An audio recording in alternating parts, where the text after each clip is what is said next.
personnel to provide a summary of major personnel changes that have happened at the close of this school year and into the summer to be effective, some of them effective now, some effective in the fall. And she'll provide a brief overview of those changes, mainly to give you an idea of kind of the scope of major personnel shifts and not the financial impact. The financial impact will be presented in October once the dust settles. I expect that we will have more personnel changes, primarily support staff members, not so much teachers. We'll hope to be fully hired and do new teacher orientation in just a few weeks. So I will turn it over to Ms. Kirby, and she'll be happy to answer the questions after she sort of presents the summary. Hi, Lori. Hey, good evening. Should I grab one of those? Yeah. Please do.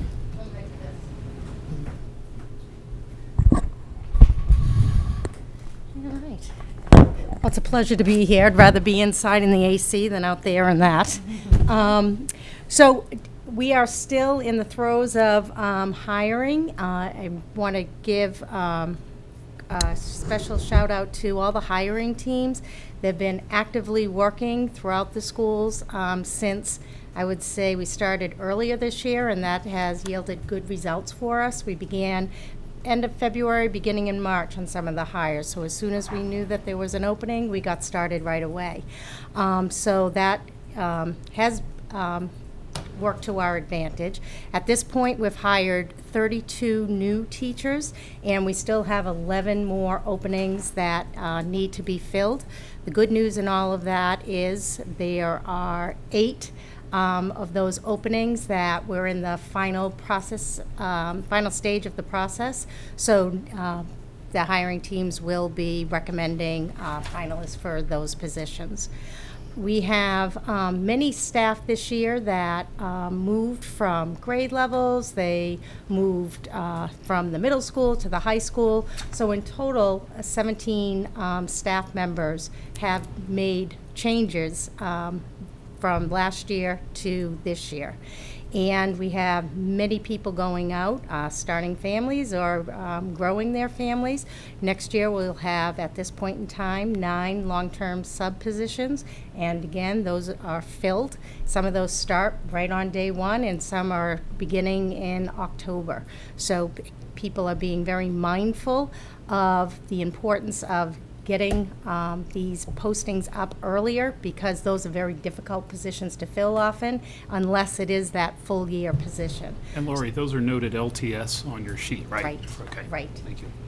And as Judy said, teaching assistants is its own beast. We are very, very fortunate here in Winchester that the majority of our TAs have a teaching certificate, and it is after 1, 2, 3 years that they begin looking for their own classroom. So the time for our TAs transitioning, and we're seeing it now, we had several resignations, so we have many openings there, and all the postings are up, and again, the teams are working hard. Just again, can't say enough about the hiring teams. The principals, parents are joining at the elementary level, and of course the many different staff members, directors, have been putting together groups and really thinking about what they want for our students, and considering what types of questions to be asking, and making sure that we're following through with some sort of performance. So most, there's always the exception, but most teachers have gone through interview process, and they've done some sort of demonstration lesson as well. So these short little snippets give us a better picture of what this candidate will bring to our students.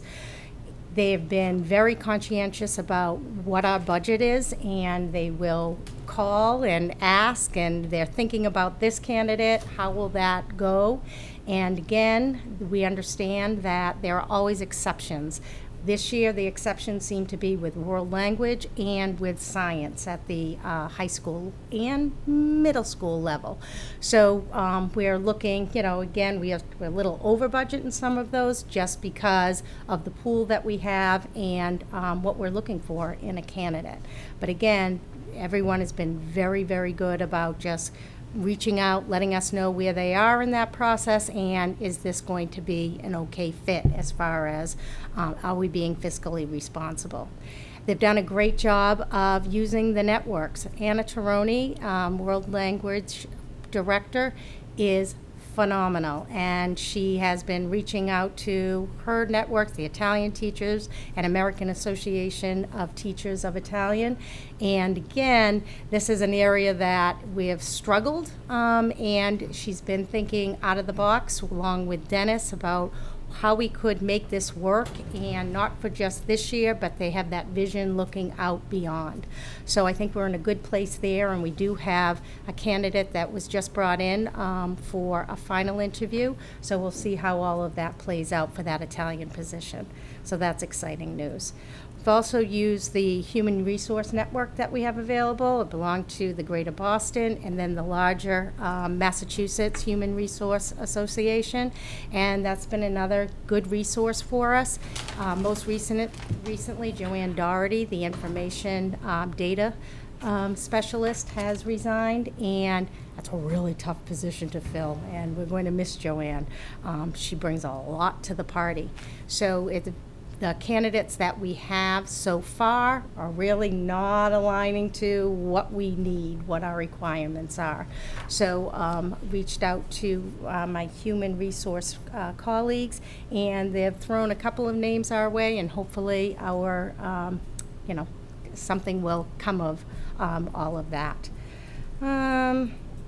We went to a few job fairs this year. The jury's still out as to how effective they are, and now that I have a big picture and looking at the different job fairs and what they offer, I think we'll do things a little bit differently next year. But there were some candidates that were brought forth for interviews that just didn't go to that final round.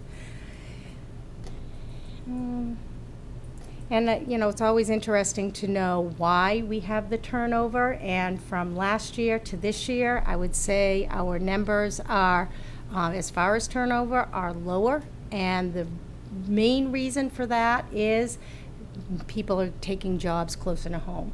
Or number 2 up on the list, we had several job transfers. Their spouse has got a new job in a different state, so they're leaving. Many have chosen to stay at home with their families, and then of course we have those performance and issues, as well as just making sure that you have a valid license to teach what we've assigned you to do. So that's it right now. Again, still very active, but that's a pretty general overview, and I'll be happy to take any questions. But I did want to just put forth that recommendation for ISS and just give a little history. First of all, ISS is an instructional support specialist, aka a building substitute. And we're very lucky here in Winchester because they are building substitute versus many districts have the on-call daily substitute, so you have many different people coming in and out. It's works to our advantage to have people assigned to a building on specific days.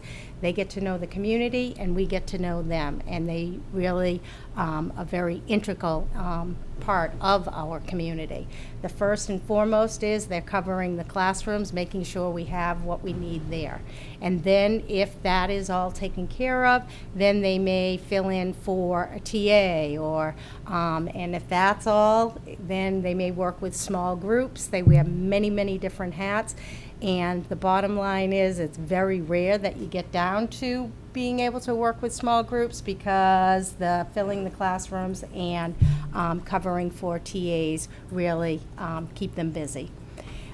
So it was in 2015, and prior to that, I would say it was at least 5-6 years, and Chris, you'll probably know it right away, but it was that the ISS were getting $75 a day. And it wasn't until 2016 that it was recommended that it go up $5. Well, why the change? Because this is another position, as you can imagine, that's very transient. Tons of turnover, and then you just have gaps. So they're not leaving at the end of the year, they're leaving in October. They might leave again in January. So the turnover is great. And when we looked at our communities that we compare ourselves to, we were very much at the lower end of that scale. So beginning in 2016, we began increasing the rate, daily rate, to $5. So in 2016, 17 school year, it went up to 80. 18 school year, it was $85, and this year we're recommending that it go up to $90. And I shared with you our comparable districts, and that would put us in a better range. It seems the average is around $100 in those surrounding communities, so we want to remain competitive with that. The great news is you made an adjustment just before I got here last year with the nurses, and that puts us in good standing with the nurses in our surrounding communities and in our like communities.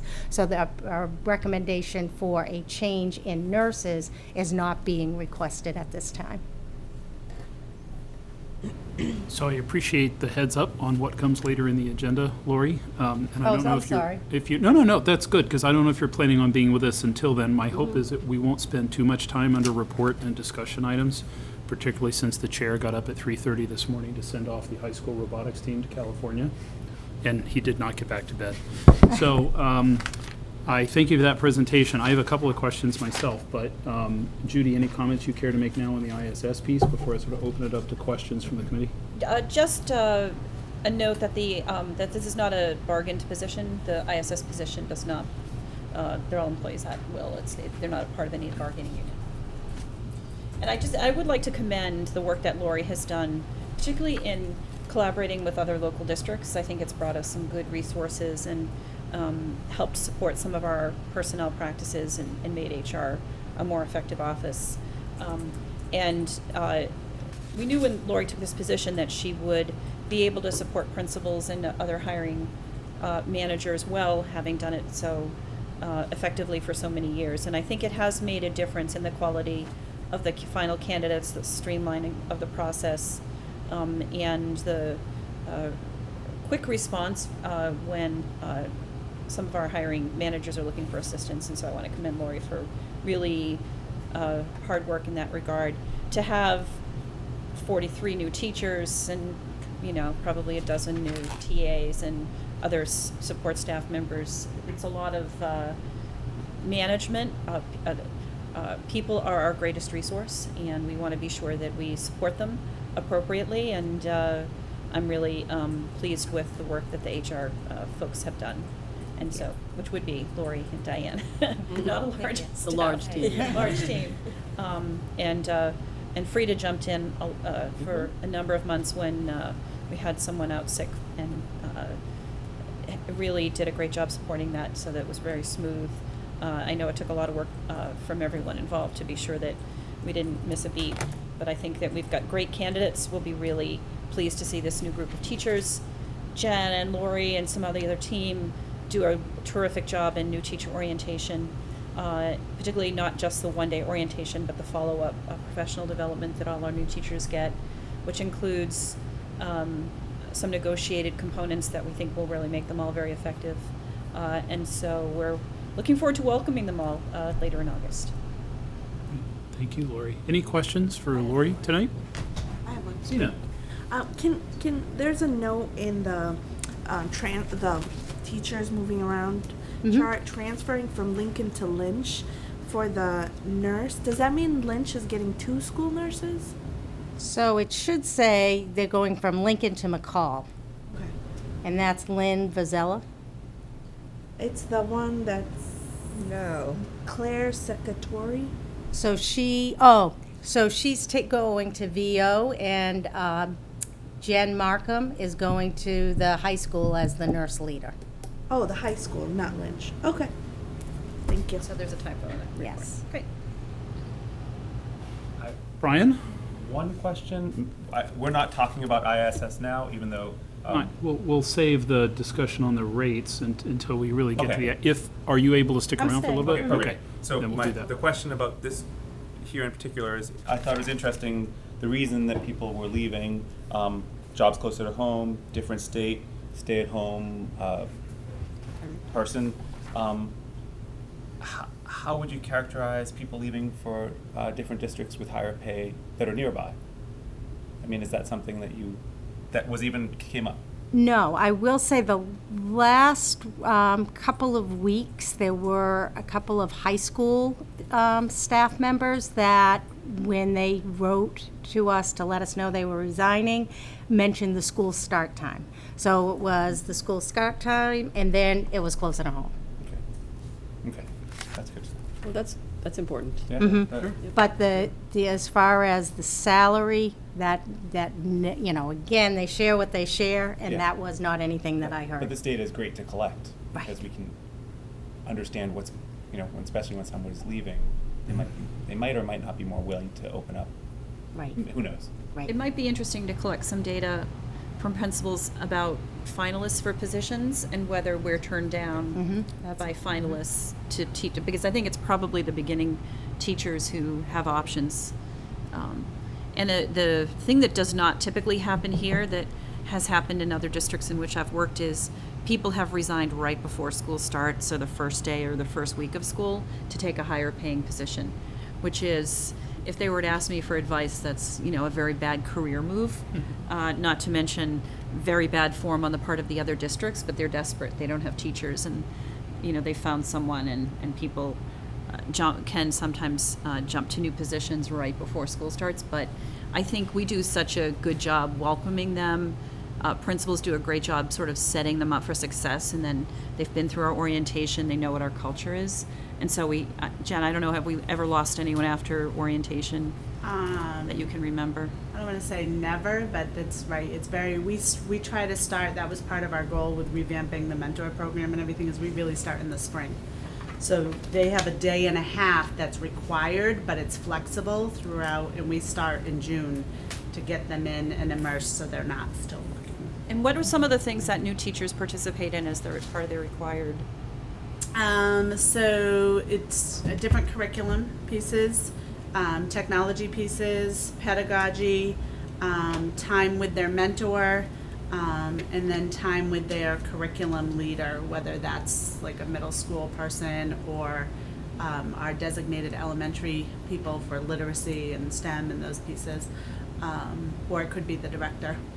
And then the required PD they have to do within the first however long after they're here is? So the first 3 years, they have to do a course on, graduate course on social emotional, a graduate course on differentiation, and then technology, they have to prove proficiency in certain areas. So they sometimes come with those skills or some of those skills, so they're all set, or they do different workshops, so they self-select which they need to be proficient in those areas, and then the principal signs off. And then we've gone to a sort of 2-year mentoring program from the 1 year that we had. Someone want to talk about that just by? Sure, so just like we want our teachers to differentiate in the classroom, we want to differentiate for the professionals that come. So within the first year, there are different tiers. If you're new to the profession and new to Winchester, you're on tier 1. If you're new to Winchester and you have years of experience, you're on year 2. So what does that mean? It's the number of hours that you would need to go to the orientation, the monthly meetings that we have. And at both levels, both year 1 and year 2, especially in year 2, where the year 1, it's just really getting to understand Winchester and the culture within a school, and just a lot of the nuts and bolts. Second year, your eyes are more open, and you're more relaxed, and you can really start to dig into that instruction and pedagogy. So the year 2, there are not a one-to-one mentor assigned. It is more of people will apply to be a year 2 mentor, and the idea is we have a lot of experts in this community. So they will be sharing their expertise, and it may be around math, it may be around technology, it may be around social emotional. So depending on the need of the group, we survey them, or the lead mentors will survey them throughout the course of the year, so that, again, it's timely and it's what they want, not just what we think that they want. So last year was our first year. Certainly we had a lot of, bumps, but there was, no major issues, and the great news is that all of those lead mentors that took on this role last year are coming back next year, with the exception of the year 2 at the elementary level. Chrissy Capodanno was one of the co-leaders for year 2 with Julie McElhaney. Next year, she'll stay on to help with the transition, but Ella Adams from Lincoln is going to be joining Julie and taking on that role there. Thought that might be helpful. Sure. If people are concerned about the large number of new teachers, I think we have really good supports. And most of them do well, and most of them are asked back for a second year and a third year. And occasionally, we don't have a good fit, and there's a performance-related issue.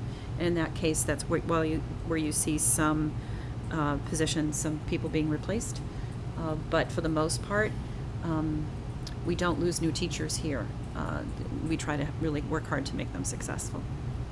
On that Judy note, brought up a good point about it tied together with, once they come on board, I think we've been full disclosure all the way along the way. And again, the principals, directors are great about these are the benefits. And certainly when they come to HR, Diane and I, who could resist us?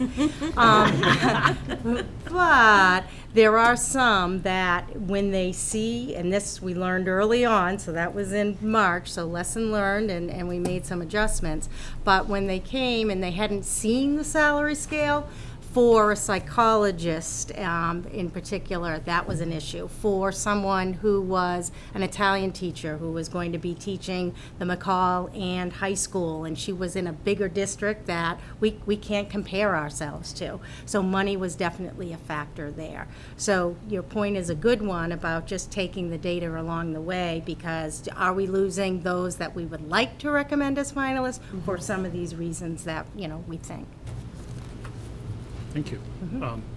I have a couple of questions. You mentioned the job fairs, and that made me think of student teachers. We do have from time to time student teachers in the district. Can you just share with us, how does that work? Do we seek out those candidates? Does it happen when they come to us, and are we staying in touch with them when it looks like they might be a good fit?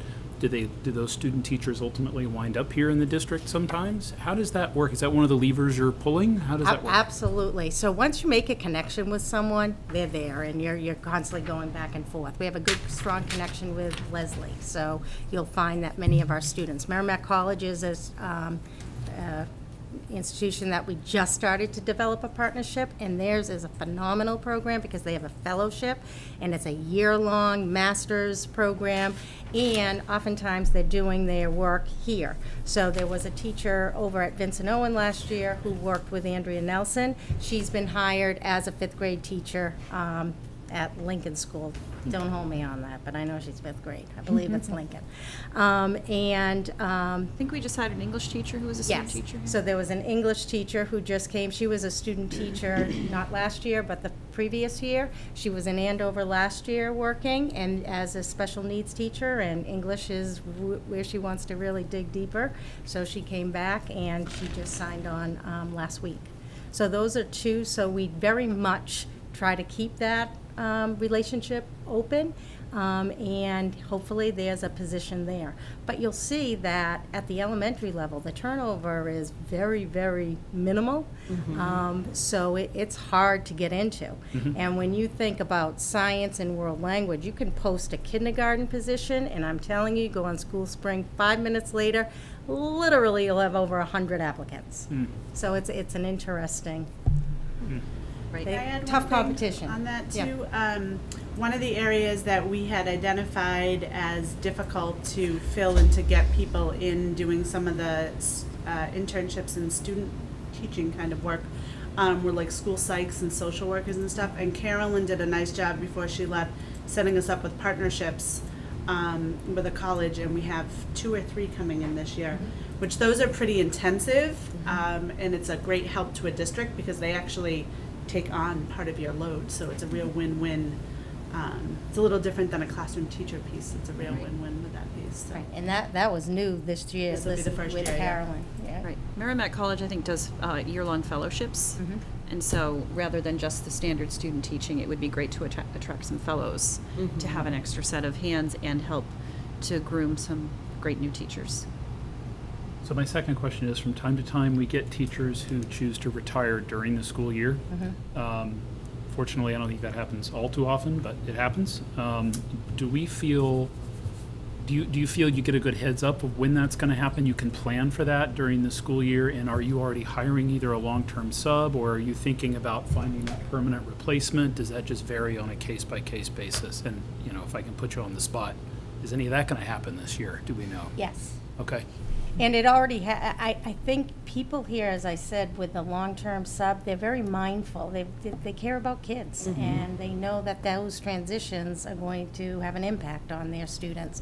So they're very good, whether it's a maternity leave, a medical leave, the retirement, they let us know early so we're able to post. Your question about, so do we post if is it a long-term sub versus a I mean, permanent? retirement is different than a maternity leave, obviously. Right. But if we know that the person's not coming back, it all depends on the position and the timing of the year as to whether we want to, you know, again, to post for a position in January, you're going to get a different pool of candidates Yeah. if we post in March. Yeah. So we, you know, we Right. play it So- by ear. So sometimes what I've advised is that if, say, someone's retiring in October, we hire a permanent replacement and we reassign the retiring teacher to other duties for the month of September. It's a little more expensive, but it's really hard to attract a great permanent candidate to start in October. People need to pay their rent. So if we have someone retiring very early in the year, or even going out on maternity leave very early in the year, we try to start the person so the kids will have a permanent face for the year if possible, if it's financially feasible to do it. That's Makes what we've been sense. trying to do. Well, so my parting comment to the committee is, I think 7-ish years ago was a year where we had over 90 new hires in the district. Maybe barely a third were internal, kind of lateral moves. So we had around 60 new people to Winchester. So these numbers in that context feel low to me, especially since we've actually been a growing district ever since then. And you might expect that those numbers would scale.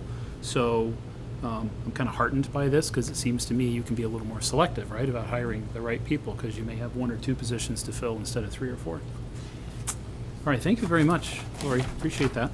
I think next on our list is some exciting news from the superintendent from the State School Building Authority and our statement of interest on our 2 schools we submitted this year.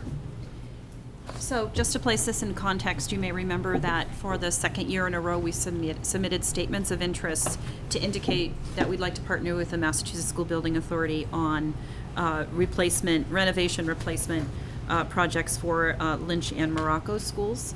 We are required to submit one as a priority, and we designated Lynch as our priority, primarily because of the size of the school and the difficulty of relocating students during construction, and the larger size of the property, which would possibly give more options for replacement or renovation.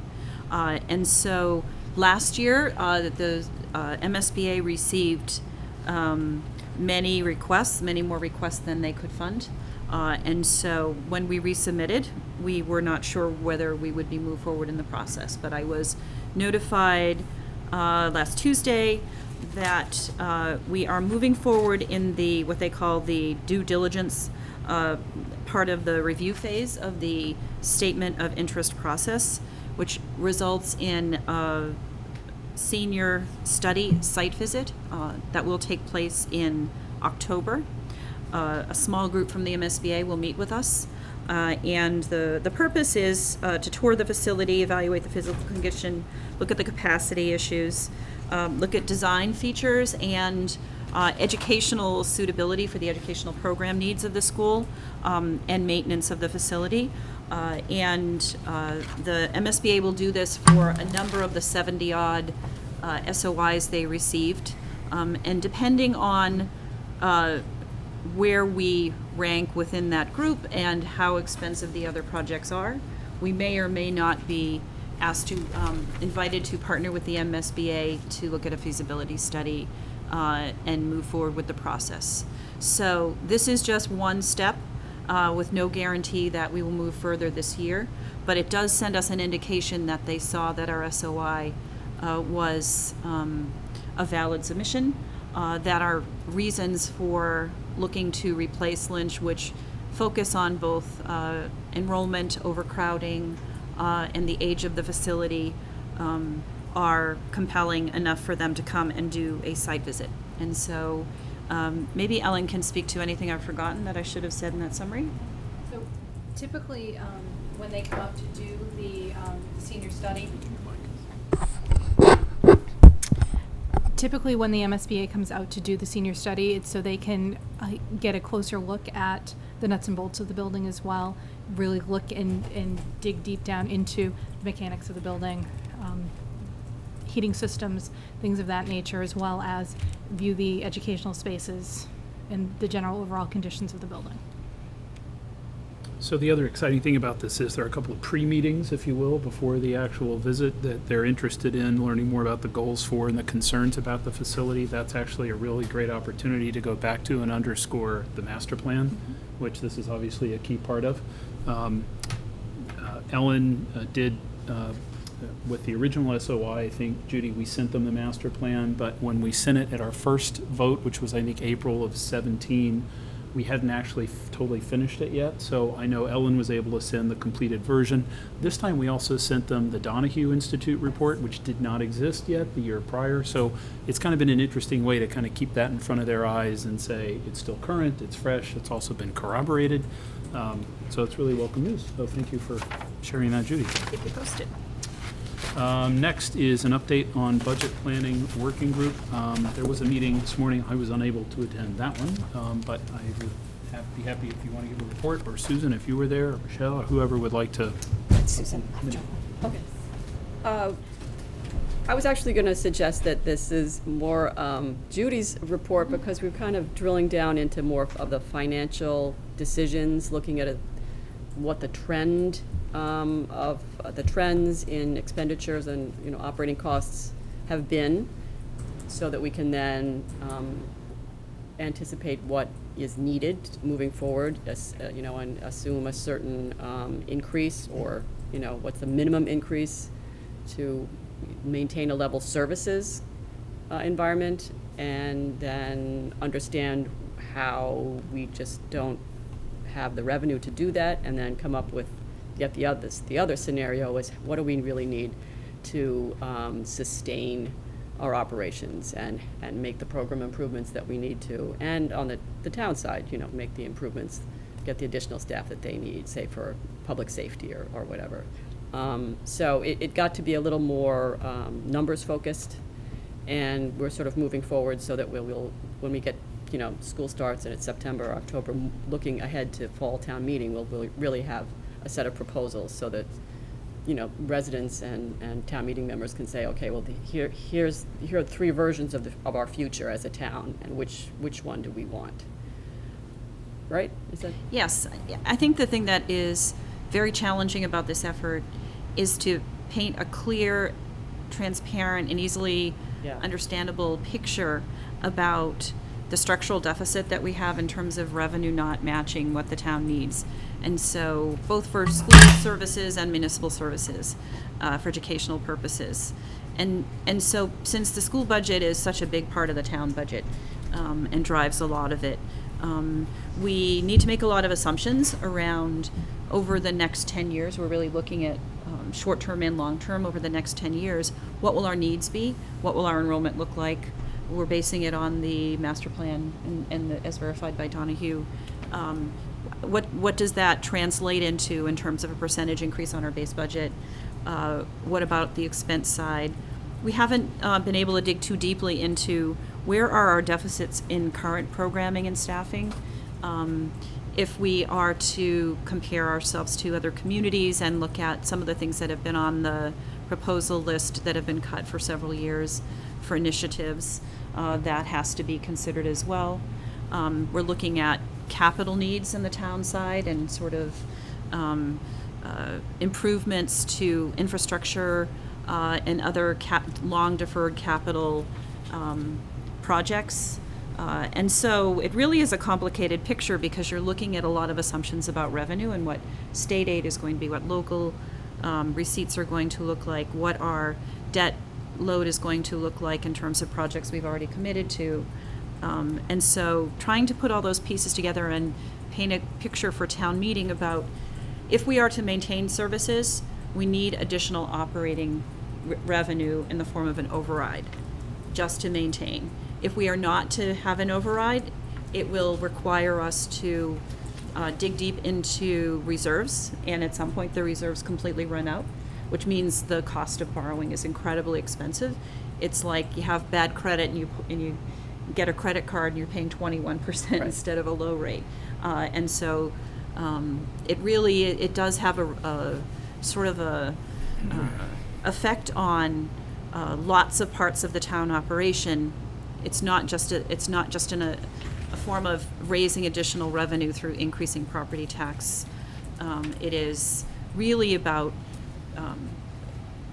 the moral issue. What kind of town do you want to have? What kind of services do you want to have? What kind of schools do you want to have? And it will require us, and I just want to be sure we're all aware of this, to paint a picture about if we are not able to access additional revenue, what will that look like in terms of services, class size, program cuts, personnel cuts? Because we have reached the end of the road. The FY19 budget was really the last budget where the town could dip into substantial reserves to fund regular operations, which is never a good idea, to run your budget on savings. And so there are some bright spots in this discussion. We're really hopeful that the state will provide additional revenue for cities and towns in terms of aid for education. They're looking at that funding formula, and I sent you all a spreadsheet today that showed we could, under various scenarios, get $1 million or $2 million more per year, which would be great. But the gap is going to be 10 times that, and so that only will, be able to stave off the inevitable. And so, like many, many towns, they'll reach this sort of structural deficit. It's worse for us because of our increasing enrollment, because in my previous districts, I could fund shortfalls in the budget and have much smaller increases because we had declining enrollment, and we were able to, through attrition and retirements, pull back on staffing, which is the vast majority of our overall costs are the people. So this discussion is really helpful, but it does involve a lot of assumptions, and to be clear about how all the pieces fit together is very difficult. So I really respect the efforts of the select board and the planning board and the capital planning folks and everyone else who is involved, the finance committee, obviously, which is they're a real driver, and school committee members have been pretty diligent about trying to be involved with this as well. So the first real notice to the town will be at fall town meeting about where we think we stand for FY20 and beyond.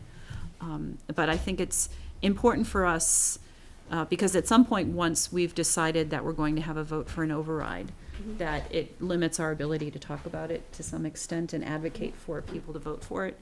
So before any of that gets decided, I just want to be crystal clear that if we want to continue to have an excellent school district, we need additional resources.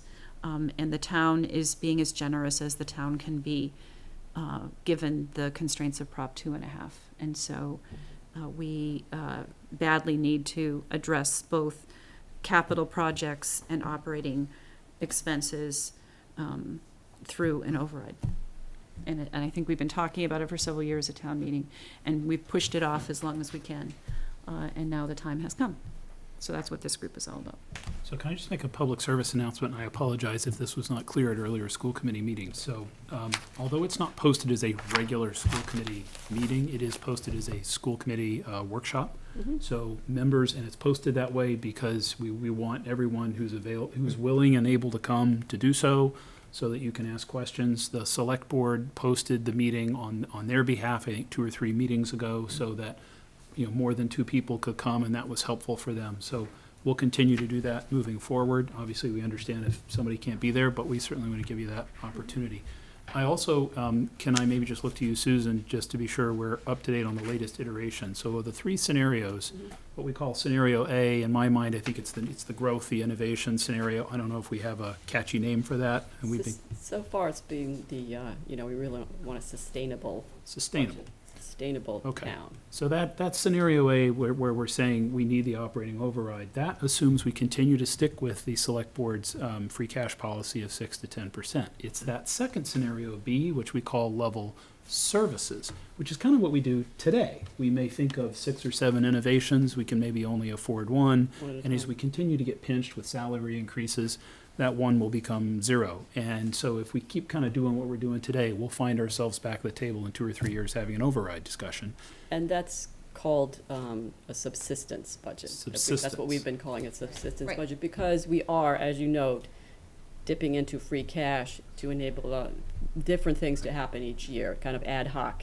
At town meeting, there are articles for athletic field lights or something for the DPW or flood drainage. We're using free cash to fund things that you really shouldn't be using free cash to fund. And if we keep doing that, that's when we run into the problem of reducing our reserve ratio so that our bond rating is in danger. So even in the second scenario of subsistence, we would need an override.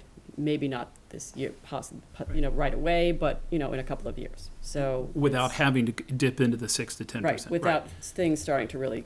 So that was my Dire. segue. In the third scenario, which is this austerity Yeah. scenario, unless it changed this morning, Judy, I think the meeting we had on the 10th, there was some agreement we would not totally exhaust free cash, just because you will have some crisis for which you need something, but we're talking like 1 to 1.5% remaining for free cash. So you could that's- spend that down, but again, only for, I think we're talking 2 or 3 fiscal years at the most. And then even in the austerity budget, we find ourselves up against a revenue issue without just continuing layoffs. So I also just want to second what Judy said. I think everybody's working really hard. It's interesting how these three scenarios, are becoming a little clearer. And I think, the purpose of having a B and C is to kind of make the case for A. When's the Anything next else meeting? I'm sorry, go ahead. When's the next meeting? Do you have one? Do we have one scheduled yet? What did we say? Is it the 17th? 17.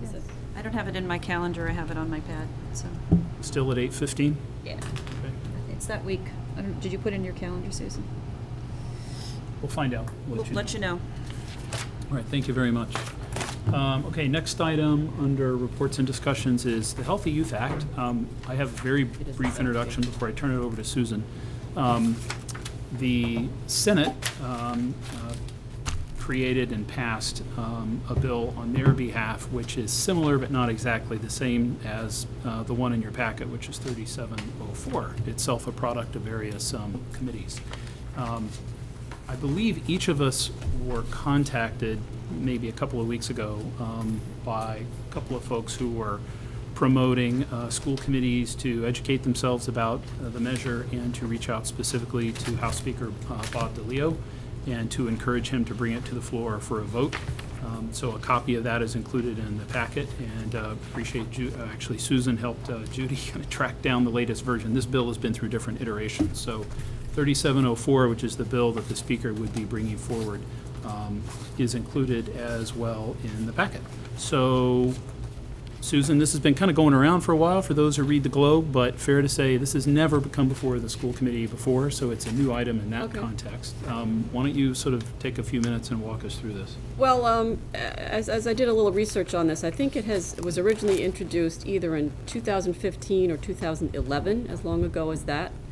I remember coming across it when I was doing some research to work with our new Director of Counseling, Health, and Wellness to put together that curriculum and to see if we could be updating what we do in terms of sex ed. And we're already sort of ahead of the game. We're one of the more, we already have a sort of a comprehensive curriculum. And I talked to Susan Lewis, who's married to Jason Lewis, one of our state senators, who's also a teacher and was very interested in this topic, and we used to talk about it. So it's something that's been around for a while.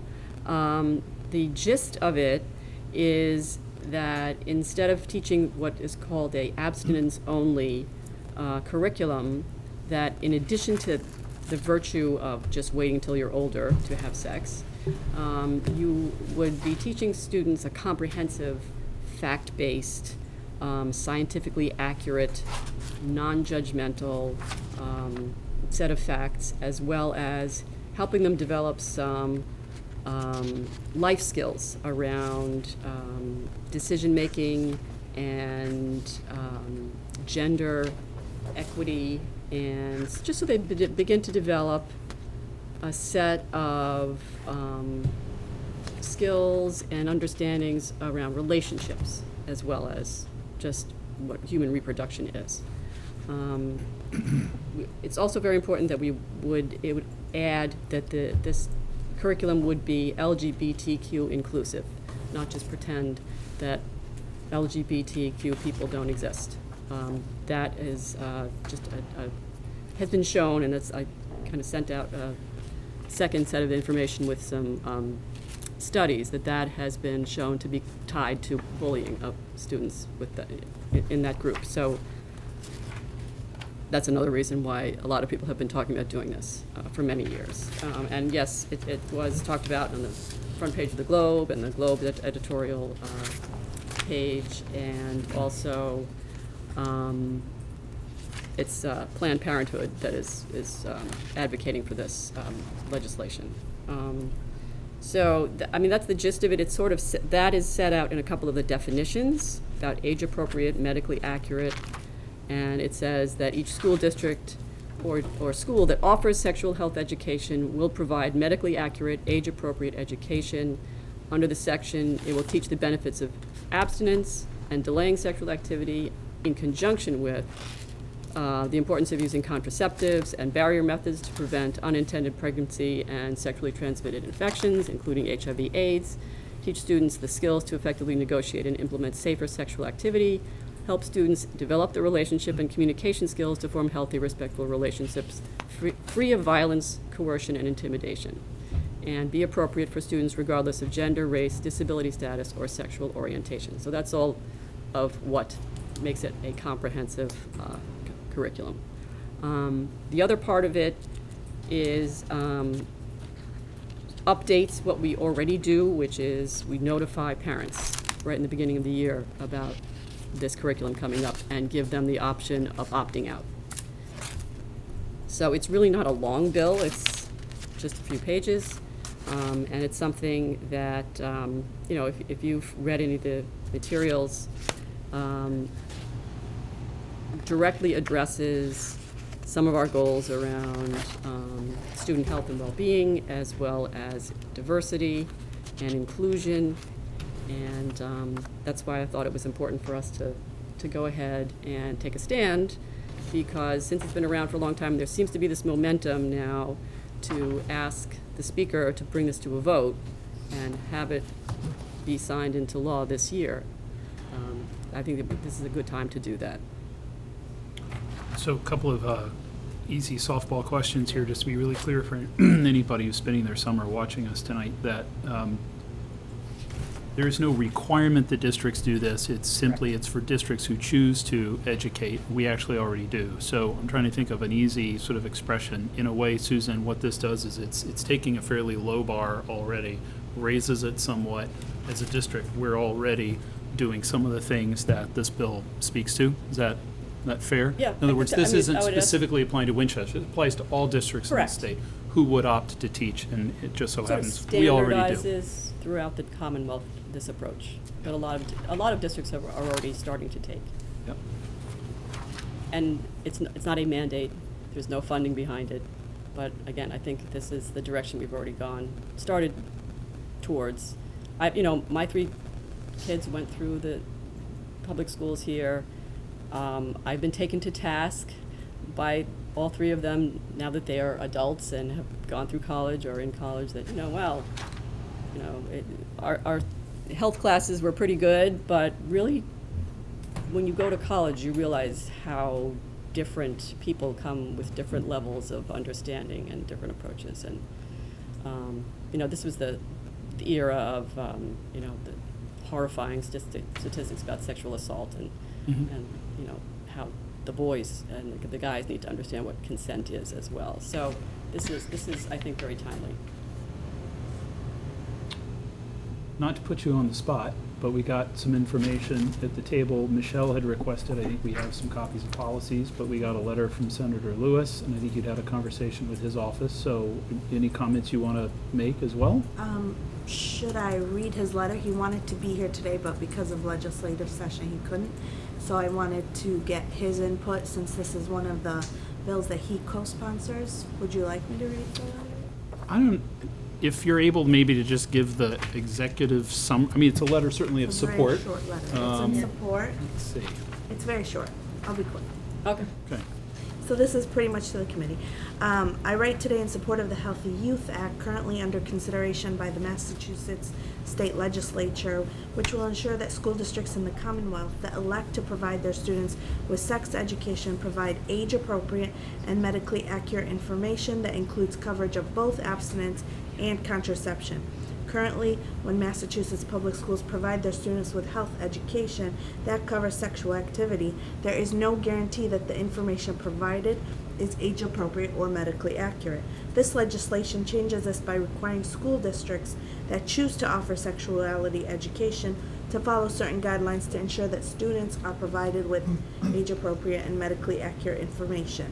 As the Senate Chair of the Committee on Public Health, I believe that providing comprehensive, age-appropriate, and medically accurate information to our youth is the best way to prepare them to make safe and healthy choices. If adopted, this legislation will strengthen education and reduce rates of teen pregnancy and transmission of sexually transmitted infections while keeping parents informed as to the student's curricula. The Healthy Youth Act does not require schools to provide sexuality information. Local school boards and schools still make all decisions about whether to offer sex education.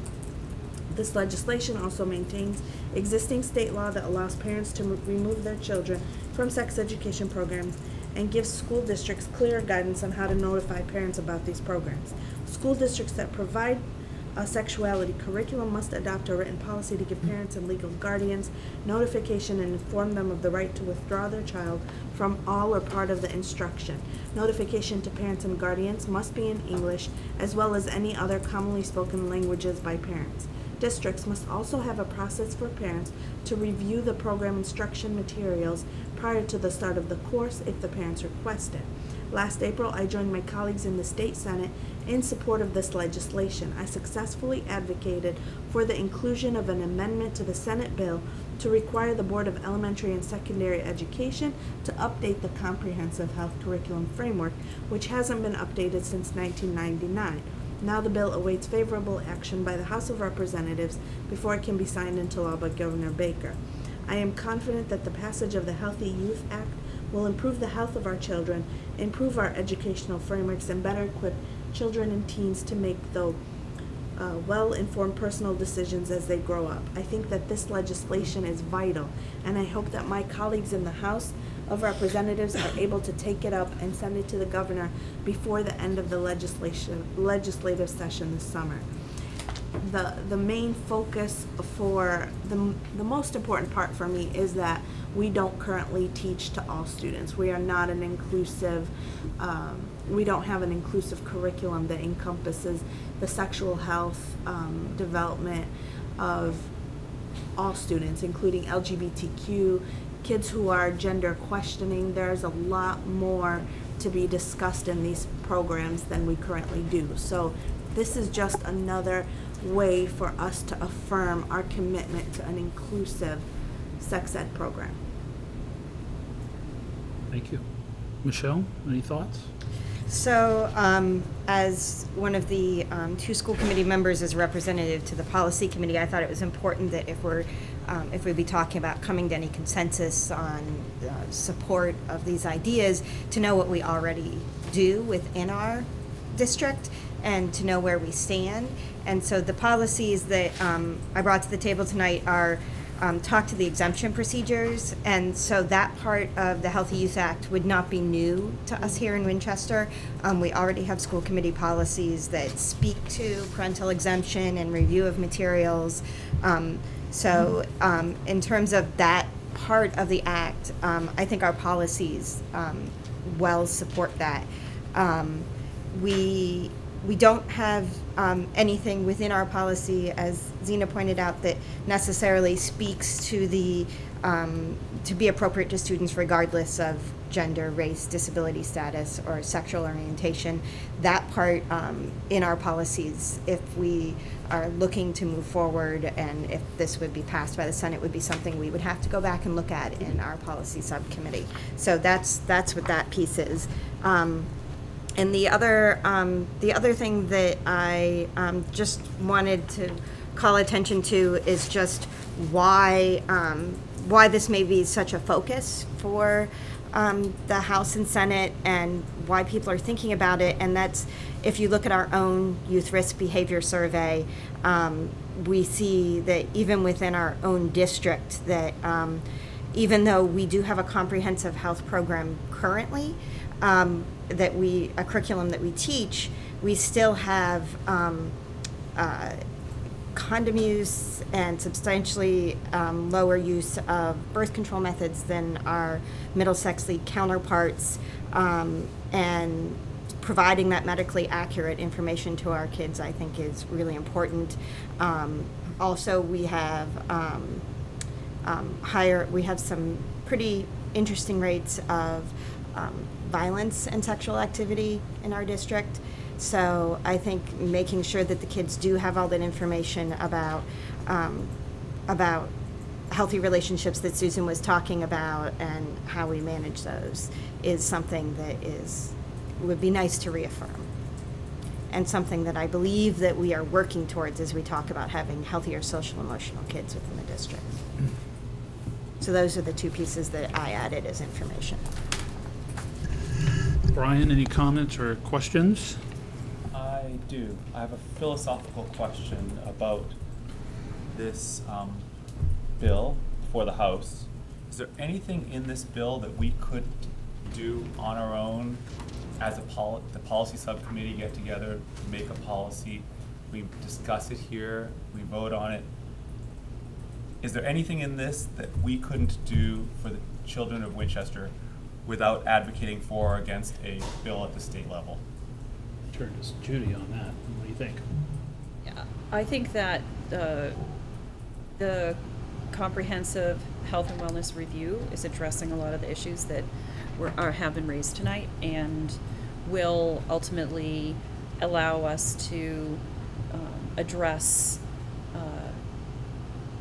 the needs of our students, the barrier to implementing a stronger, more comprehensive, more inclusive health and wellness education program is the lack of staffing and resources.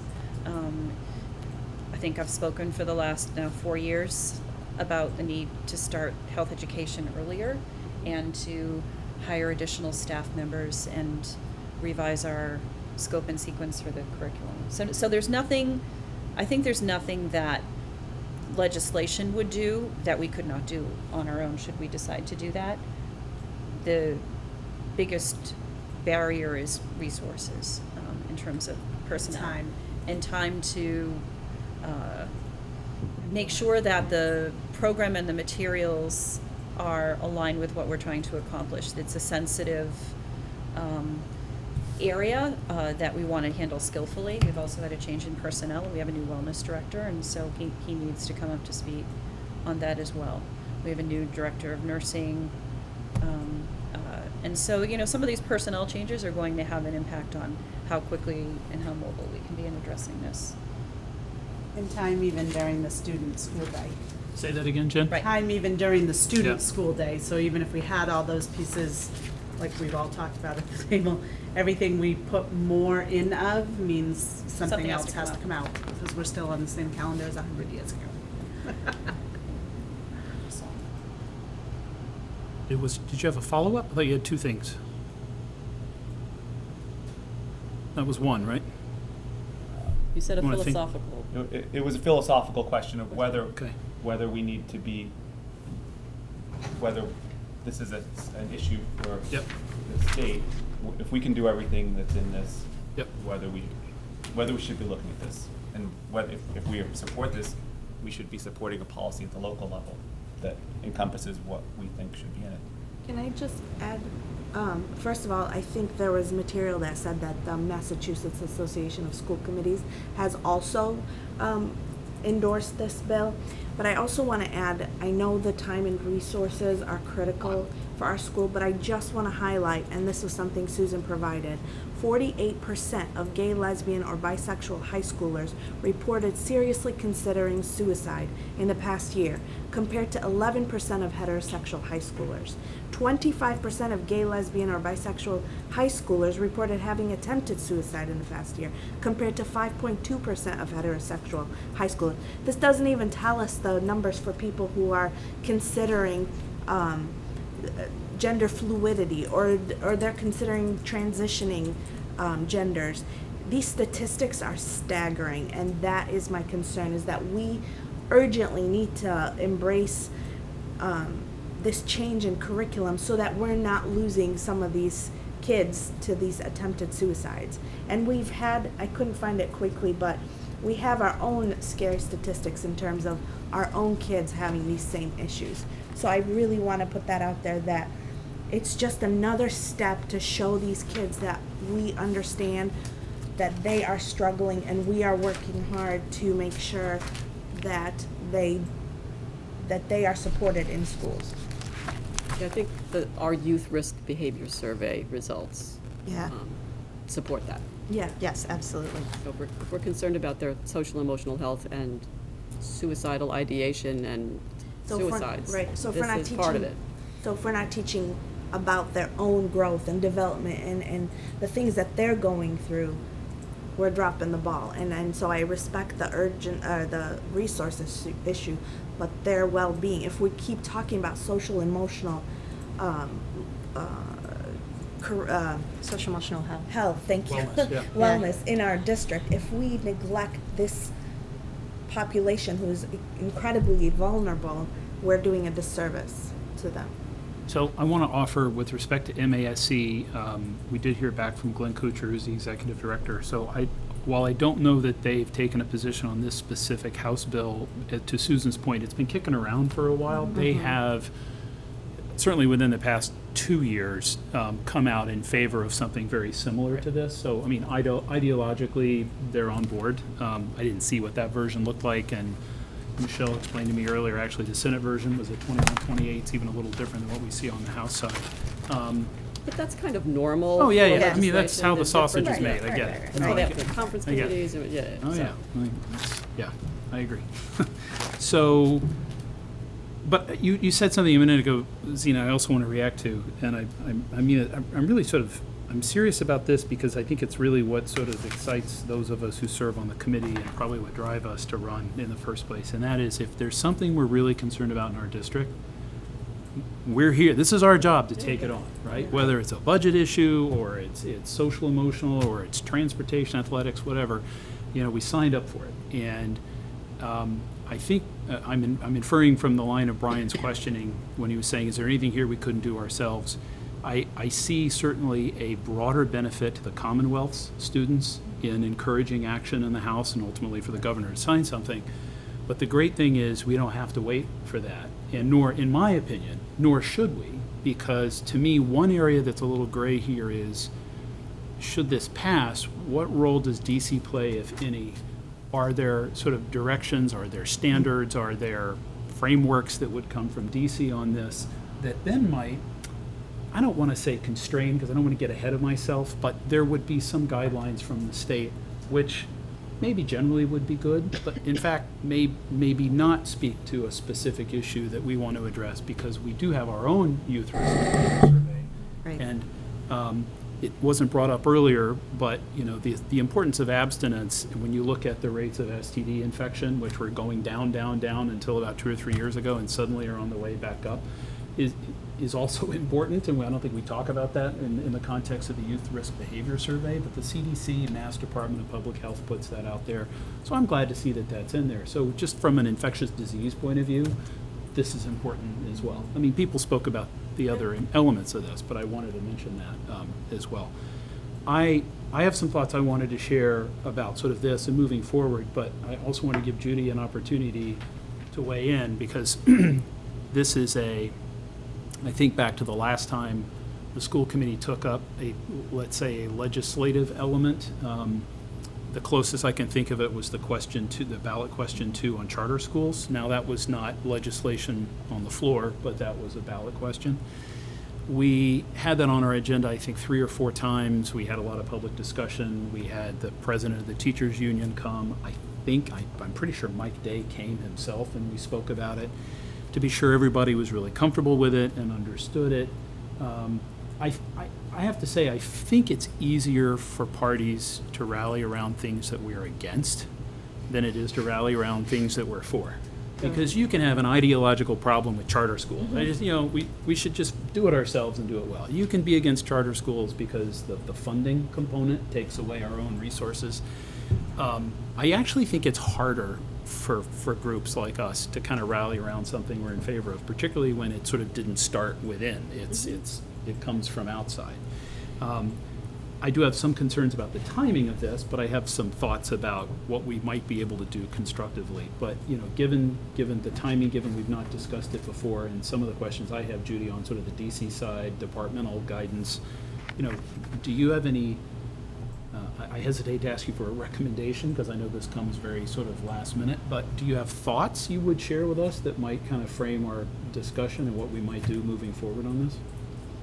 So I think it is important to send a signal to our students who are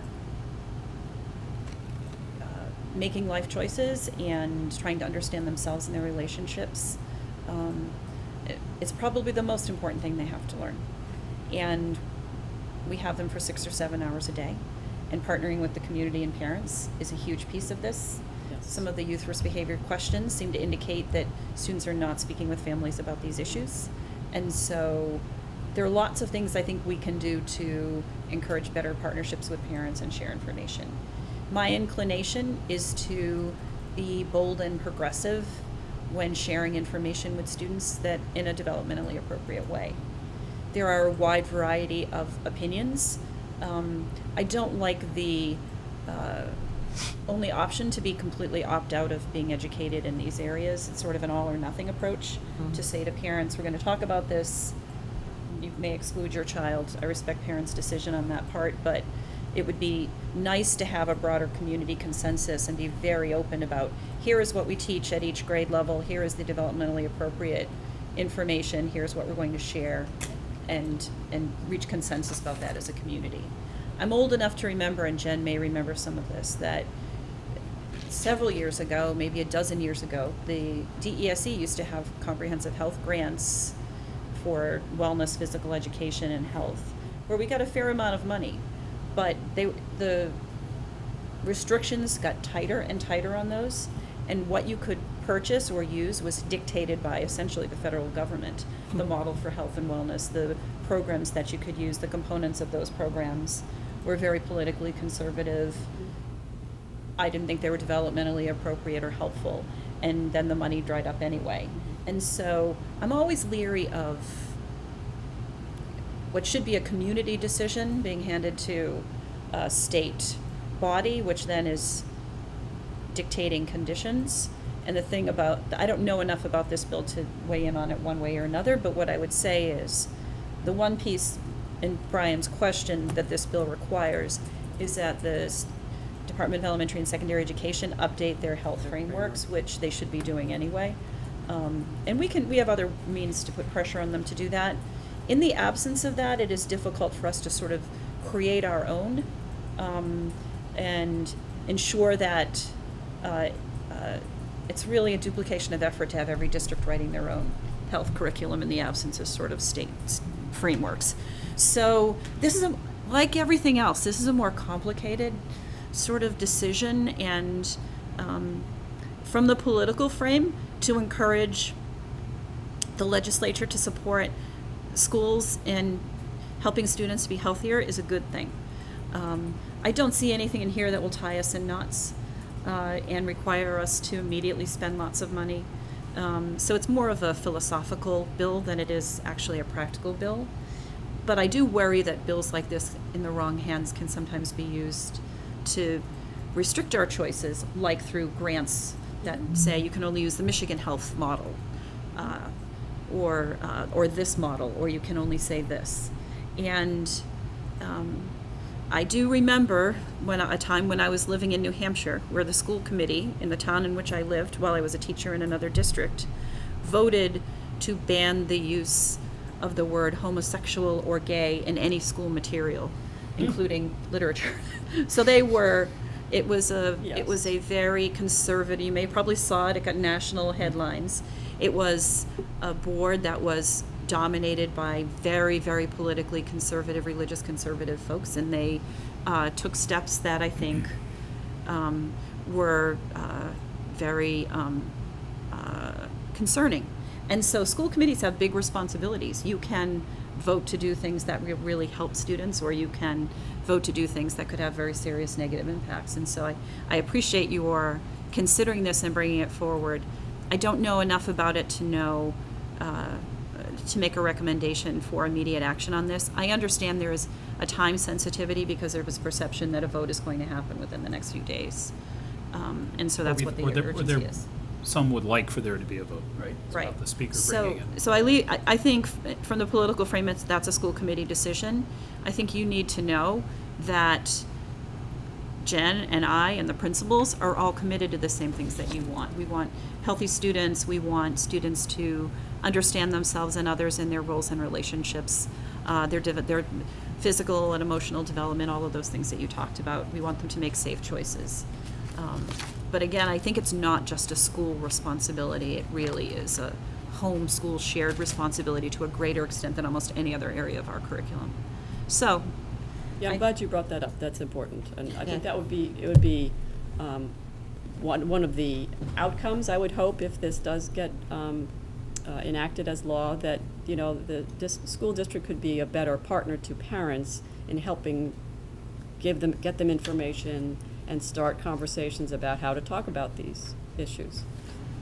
But to Brian's point in bringing our own health policies to the table, you know, maybe it's time for the policy committee to take a look at that again.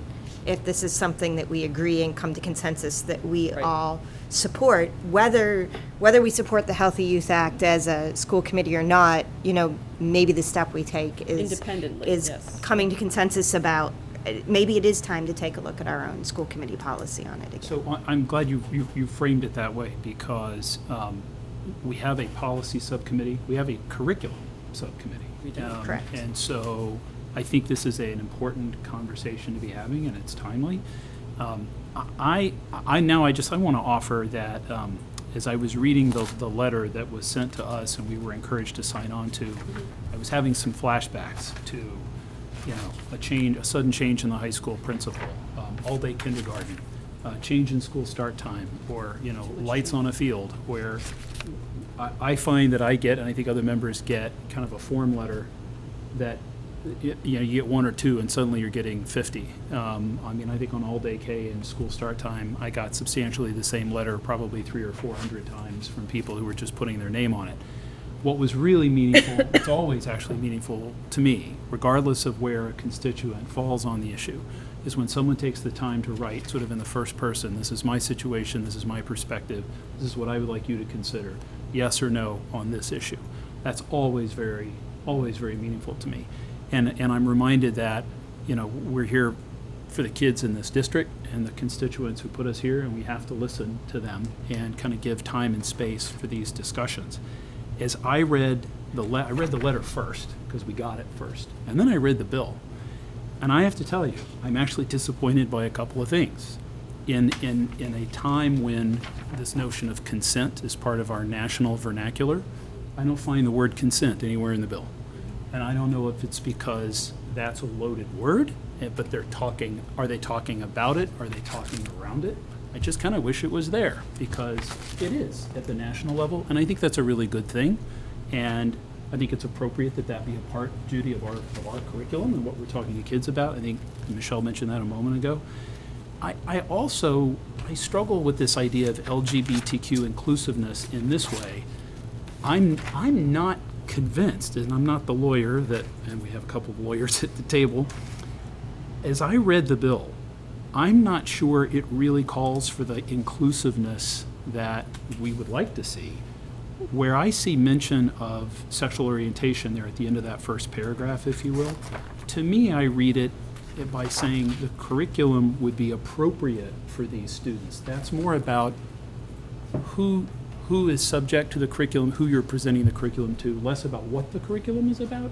So I think what we're talking about is, it sounds clumsy to say literally teaching, talking about inclusiveness, right? Talking about LGBT community as part of the curriculum and instruction. It is also important that whatever is presented is appropriate for that community, but that's how I read it. Maybe I'm reading it a little more narrowly. I wonder why it reads that way. So as I kind of went back to the letter and I read the bill, and for me personally, ideologically, I like where the bill is going. I like what's behind it. To Michelle's earlier point, do we advocate, maybe as individuals, but we take up an initiative as a school committee to study it, is kind of where I would like to see it go. I think any school committee member who would choose to advocate for this, you need not just give your name and address. You can say, I'm an elected member of the Winchester School Committee, because you are. And that is a sort of position from which, you're offering some support.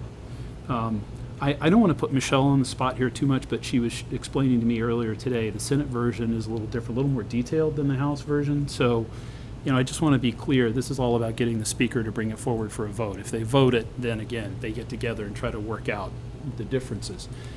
In terms of the timing on Beacon Hill, Massachusetts became the last state in the union last week to reach an agreement on an FY19 budget. So they're waiting on the governor to sign it, maybe some line item vetoes. They come back to Ways and Means.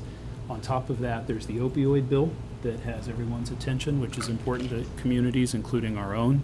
So I tried to get a sense from the offices of our representatives and our senator, what's the likelihood that this is going to come up? I didn't really get a good read, just because there are a lot of important things that are in play.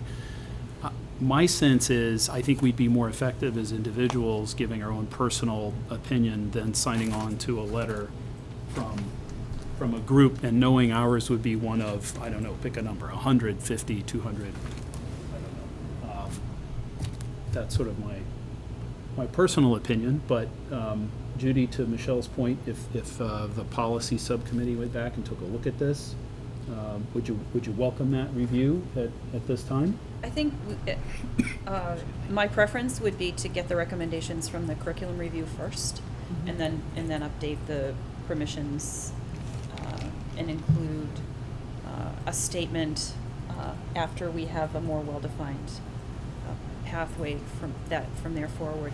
Since the change in personnel, Carolyn was managing that effort. Jen, do you have a sense for where we are and how much more time we have before we make recommendations from that health and wellness curriculum review? I think we could focus in on that piece. The problem with, not the problem, but the challenge with the health and wellness, that's so we encompassed the whole piece, so that one's a little more intense than our other curriculum areas, but I think we could focus in on this piece for a bit and come to a resolution on that in the next few months.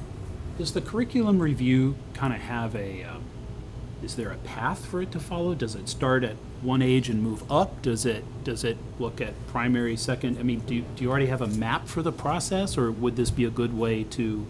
So we're already in process, Okay. and we purposely do them K-12. Of course, we focus in on the different levels, but we want that vertical alignment so that there's those pieces. And we begin with, and part of what's been a little bit of a harder challenge with this committee is that it has all those social emotional pieces, which they hadn't really developed a whole framework around with specific benchmarks. So we've been pulling from work as it's happening to do that piece. So I think we could return separately to what we do in the health classes and look at that and then fold that back into the larger process. And just to be clear, when we're talking about that, that's middle school and high school is where. That's really where health happens. Right. But it needs to happen at the elementary too. It does, but I just wanted to be, when we start talking about the sexual health education, like this bill, the Healthy Youth Act, talks about primarily that starts in our district in We do a middle little bit in elementary. I think Lori Kirby had the Fifth honor of grade. giving some of those talks. It's always a pleasure. I think the reality is that students are hitting puberty earlier, and it needs to happen in elementary. Yep. It really does. I think waiting till sixth grade is too late. Yeah. And so we really have to have those conversations in district. But I think you just have to be really purposeful and directed. But at the same time, the health educators at the middle school are well aware that the previous health curriculum was not as inclusive in terms of LGBTQ issues, and has worked to address that to some degree. And so Jen and I will be meeting with the middle school administrators and making sure that in the interim that we start to be sure that those issues are addressed appropriately at the middle school level. So just on that note quickly, then I want to get back to a question for Jen. This idea of parental notification and opting out, I want to say in my experience at the middle school at Open House, I think the teachers are really good about addressing this curriculum kind of explicitly. It's different 6th, 7th, and 8th grade, making themselves available to parents. I mean, maybe Judy, earlier you were saying this idea of it's all or nothing. My sense is that the teachers have had a willingness to, if there's a particular area of concern, parse that out to try to avoid it being the all or nothing. But I think that happens just on, an individual basis based on the goodwill of the teacher. But my sense is that the folks in the trenches are trying hard to make that work. Jen, in terms of, I won't pin you down on a date, but give us a sense of timing of when we might hear something back if the review were to focus on this. Are we thinking later in September? It would probably be after that because we need the teachers involved, and Right. we can't really guarantee that over the summer, and beginning of the year was pretty hectic for them. So I don't want to speak without talking to Jason for certain, but I think we'd be more looking at end of October, beginning of November. So we'd like to incorporate any staffing or resource asks in our Right. budget. So that would be by December, we'd need to have considered those. Well, can I, oh, go ahead. Just a quick question, how many families opt out, percentage? Don't know, and I think it's small. It's very That's small. all right. Very, very small. I was going to ask, just in your experience as administrators and educators, when the legislature makes a change about curriculum and sort of, tells the Department of Education, the elementary and secondary education, to update a framework, that it's not going to become effective like this September 1st, is it? It takes several does it years work? to 3 years revise the probably. framework and then Right. public hearings. So I'd say 2 to 3 years. The Department of Elementary and Secondary Education has invested a lot in social emotional frameworks and supports. And the thing that makes the 1999 health frameworks more difficult to revise is that there's something called the Comprehensive Guidance Frameworks, which incorporates a lot of the same topics that guidance counselors address. So there's a lot of overlap between health and wellness and guidance. Right. It's not, I think probably a great health teacher working directly with kids in a half-a-year course does a lot of good, but really it needs to be incorporated in an integrated way, which makes it different from some other subject matters. And so the comprehensive guidance model actually gives some suggestions that are health and wellness supports that counselors could be giving in small and large group settings. And so it's not just a matter of hiring health teachers and having them do that. It really is a bigger effort, which makes it more complicated. So I would say, we can check with the DESC and see where they are. The legislature saying you need to update this model, I think, is important. And again, I just want to put a caveat in. Anytime you sort of have an issue that has any controversy or sensitivity to it, it sometimes gets very restrictive in what they say is a research-based program that limits what we can do that's effective. And so I would always rather sort of forge our own pathway with these things than overly rely on the state or federal government to dictate what we're Yeah, teaching. and they're fans of prescriptive programs, which isn't necessarily what's best supports for kids. And by because that, of- you mean textbooks? textbooks, exactly, and very scripted lessons, Yes. which don't allow you to really personalize for the needs of your community. Or dig deep I- into Well, I wanna- conversations that your I- kids might I be asked, interested in. Instead cover. Because, Yeah. sorry, Susan. I asked the question because I had a sense that you, Chris, wanted to slow this whole thing down, maybe out of, deference for, we would be rushing our own district to do something, that we don't have time to actually do, that this, if this passes, if by some miracle, we sign the letter and the speaker puts it up for a vote and it all gets passed, that suddenly our district would be under the gun to do something more quickly than we could actually do. And I don't think that's even a remote possibility. And, all we're talking about is joining a bunch of other people in other districts in signing one letter to go to the Speaker of the House just to move this along. I just wonder if we're making So that, Too much of I this. got Too much of that it. statement Decision. catches me a little by surprise. So my goal is not to slow this down for some purpose, but to just be respectful of our past practice when we talk about legislative issues, legislative things, be it literally legislation or a ballot question. We've given it quite a bit of airtime in the past to be sure we're fully informed. We typically look to our administration to give us some guidance. We just sort of didn't have the time in this particular instance. I had to react to the conversation we were just having with Jen. There's some language in here that just seems like so obvious to me, and I wonder even how straightforward words can and will be parsed. This reference to medically accurate information. For those who aren't aware, there's an American Academy of Pediatricians that most of our kids' doctors are members of. There's also an American College of Pediatricians, which basically seeks to be very blunt, undermine most of what this bill is even about. So it's scary to me in this world that we sort of have, if you will, experts created out of the ether. Then there are political agendas behind them, and the only way to sort of know it and see it is to be informed, about it. My sense is that. I don't want to speak for Brian, but certainly for me, I can support the. Oh, no, I'm just laughing at you to say you didn't want to speak for me. Thank you for not speaking. I don't, but wait till I say what I'm going to say. I understand ideologically what this bill is about, and I think there are a lot of good things in here that I, can support. And, consensus is just a general agreement.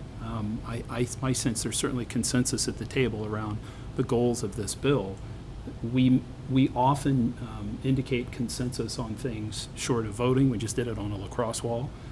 We could do that in this instance. We're not teed up for a formal vote tonight, but we can still do something meaningful if we wish to declare we have consensus on either the bill as it's written or the goals in the bill. I'd look to others. This is, Brian had a line of questioning to begin with. If Brian feels he's in consensus with us on this too, then maybe there's more unanimity. But I'd look to members what they think about that idea. Do we advocate sort of individually and speak to a consensus we had at the table? If we speak as one voice, who does that? How do we do it? And is this letter that came to us from an outside group the right tool? Since you mentioned me several Please. times, personally, I am in favor of the spirit of this bill. My apprehension is that, much like town meeting, we could get more and more of these coming our way. We'd really like a letter in support of something else. We'd like a letter in support of X, Y, or Z. And that's why I asked, if we support the spirit of what this bill is, then we should be doing it now ourselves, or initiating that. We don't need to ask anybody permission to do this, other than the community. We need to get, obviously, feedback from the community that that's what people want. But we don't need to support this bill, then have the state say, now you must do this, and then have us do it. Let's just bypass that and go ahead and do what we should be doing now. So it is different than an issue than when I was not on the committee at the time, we're dealing with charter schools, because that was something the state was going to do that would have an impact that we couldn't control ourselves. We didn't have the ability to just say, no, we're not gonna allow charter schools in Winchester, if, regardless of what happens. If we could have, then we might have done that and said, we let the rest of the Yep. state do what they wanna do. In this case, we can do what we wanna do as a town without petitioning the state to do it. So I support the spirit of everything that's in here, and I'm willing to agree with everything you just said as far as that. I just don't know that we need to be petitioning the state to do that. Well, and on that note, I'm much more comfortable, because at the end of the day, it's all about the bill and trying to get the speaker to bring a bill forward. They're not going to debate a letter from Planned Parenthood. I am much more comfortable with the words in the bill than I am with the letter that I think we all got. So, hearing all the discussion, I'm happy to say, for the record, I think there's consensus here among us at the table in the goals of House Bill 3704, which is the Healthy Youth Act. That's clear. So, The bill isn't the Healthy Youth Act. If it passes, it becomes the Healthy Youth Act, just for The wording. bill for. And for notes. I'm sorry. Because there's still the state. I'm sorry, I was Senate. just reading the first 3704, an act relative to healthy youth, so I apologize if No, I'm it's okay. I step just ahead of didn't it. want you to. So we've sort of declared a consensus. The next question is, we opened with Susan, so I want to come back to her maybe to wrap this up. How do you, what are your thoughts about how we want, any interest in communicating on behalf of the committee that we have a consensus on this? Is that something you want to volunteer to do on our behalf? Be happy to do that. In other words, if there is some similar concern that signing on to the letter may not be the best way to do it, would you be willing to draft something to the speaker to indicate our consensus around the House bill? Something that would make you comfortable, sure. Yeah.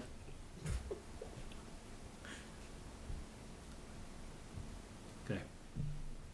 I mean, or we could individually send letters as well, you could draft something yourself. But I would be happy, since we do have a consensus, I would be happy to draft something that said we support, and asking him to bring this to a vote, that we support this initiative, and that we would urge him to bring it to a vote before the end of the legislative session.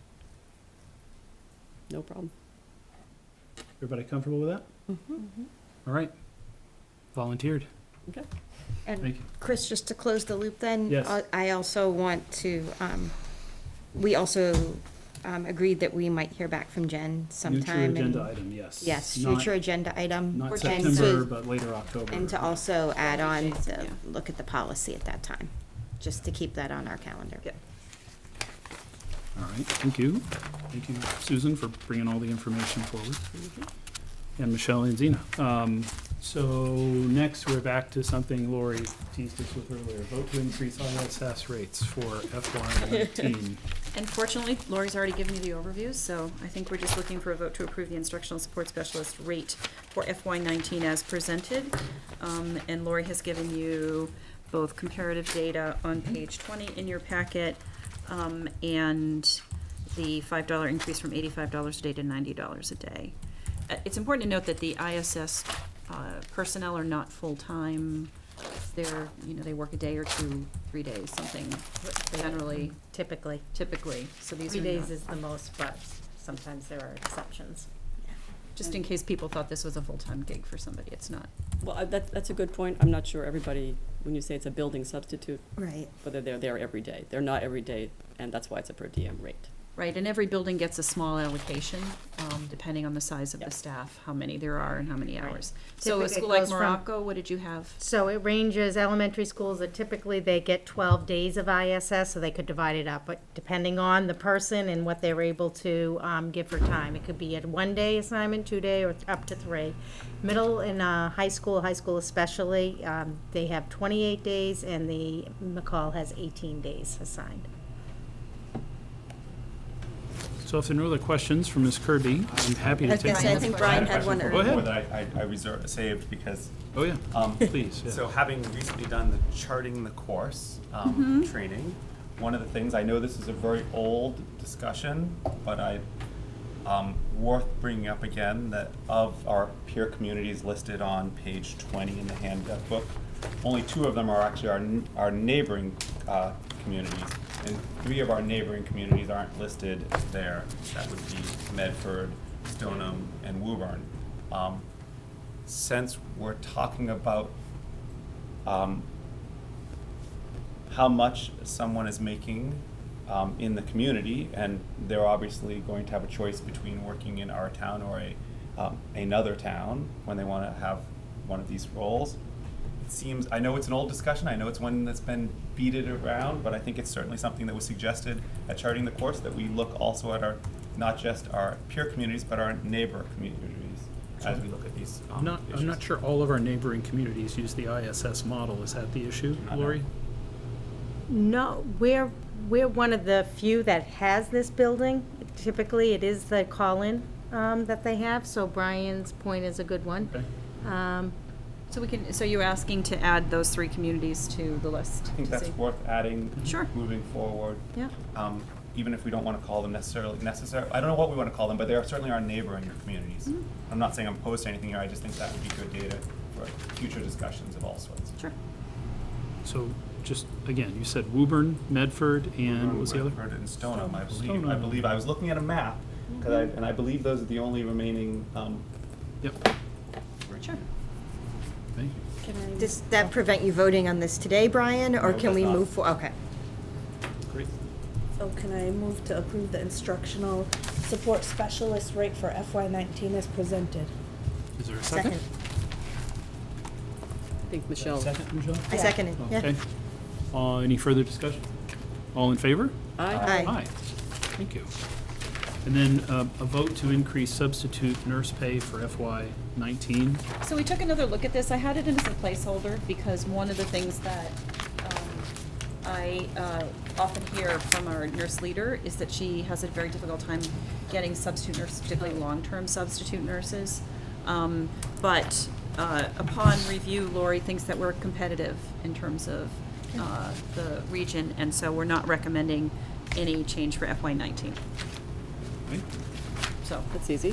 Thanks for looking at that. So now we come up to, I think we have some minutes to approve. Did I miss something? No. That's Nope. right. Okay, so Judy, can you, I just maybe put you on the spot, just go over with us. We tweaked a few things in terms of what was in the packet and what we were calling them from that draft. So, one of the meetings was, had a date that was incorrect on it, all the rest of the substance was correct. And that was what was originally posted as June 14th budget planning, and that was actually July 10th. July 10th. So your original draft said June 14th, but it was really Right, supposed I- to be July 10th. Yeah, okay. We were doing a lot of minutes in a row, and I think there was a regular meeting of another group on the 14th, and so it just got carried over. But the Also substance was correct. just having a lot of meetings, because there was actually a regular meeting on the 10th as Right. well, so. Right. So that's page 31, is that the one we're talking about? Page 31. Yeah, but we've made the corrections in the draft, so it's not in your book, but it's. The corrections have all been. There are a few Yeah. other small corrections. Chris, on the very short meeting that we had, he wanted to adjust the closing, the adjournment time by a few minutes, recalling that it was Just prior to 3:30. 3:28, not 3:38. And So- was that the one where Stacy Ward was listed? Yes, I put that in there Okay. as well, yeah. Say that again, Susan? Stacy Ward was at that Added. meeting and Oh, the was in budget the list. planning, yeah. Yeah. Yeah. So- So we try to be accurate. Yep. And so there are a few small changes from the drafts, and I appreciate everybody looking at these closely. So what I'd like to do, if I can, there's not that long of a list, but I'd like to take them individually just in case there were any other questions that came up. There was a June 5th regular meeting, which is in the packet. That was a 7 o'clock meeting here at the Parkhurst School. If there were no other questions or concerns, I'd be happy to get a motion to approve the June 5th minutes as presented. So moved. Second? All in favor? Aye. Aye, thank you. And then June 21st that was our 2:30 kind of makeup meeting, if you will. that we just discussed. We've made a minor adjustment to the meeting, because at the time, I thought we were trying to get out of here before 3:30 for a meeting that ultimately didn't happen. So there was a small adjustment in the adjournment time to reflect when that actually closed out. Is there a motion to approve the minutes of the 21st as amended? So moved. All in favor? Oh, we need a Second. Oh, who's second? Second. Second, Zeno. All in favor? Aye. Aye, thank you. And then on the 28th, this was our 10 o'clock meeting in the morning, and Zena was participating from Chicago, and talked a lot about capital planning and process, with an update on our budget development process.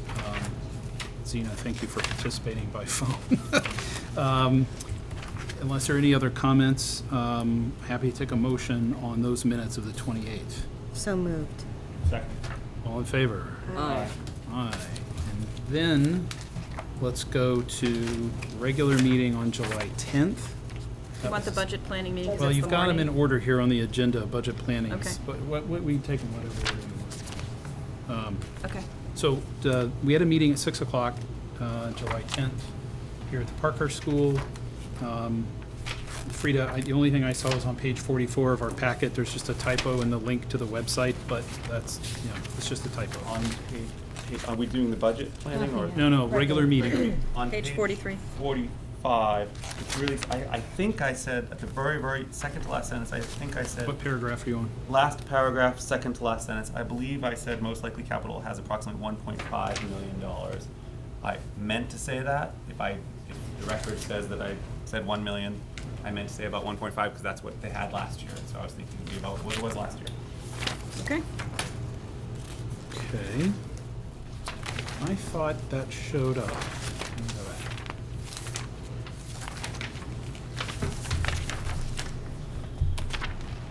I thought that showed up in the previous minutes. All right, well, if you'd like to make that change, I'm sure we could do that. All right, Frida?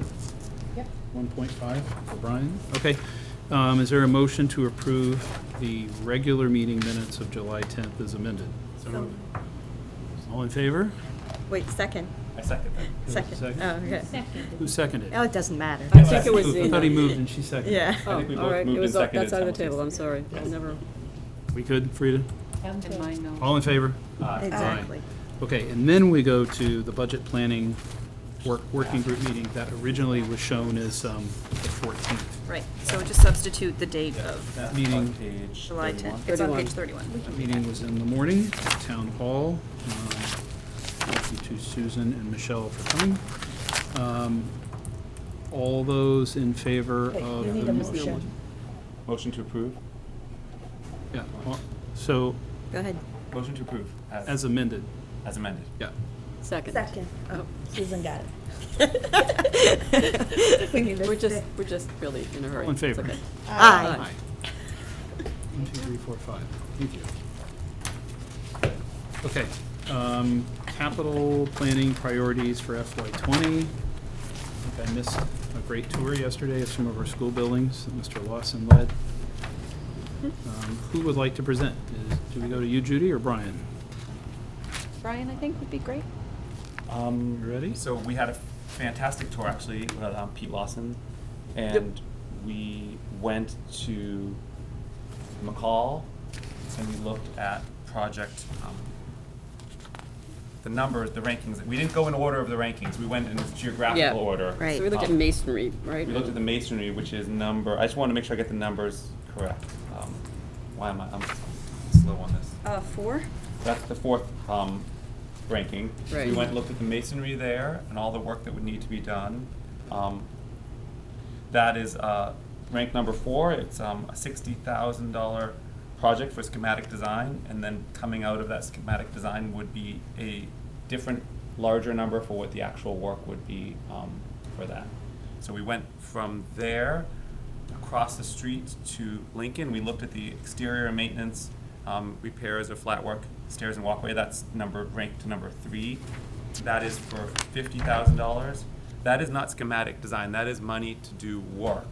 And what was clear from that conversation from Mr. Lawson was that that would repair many of the places where the railings are falling apart. They go into the cement and those sidewalls are just laid on dirt, so they're collapsing.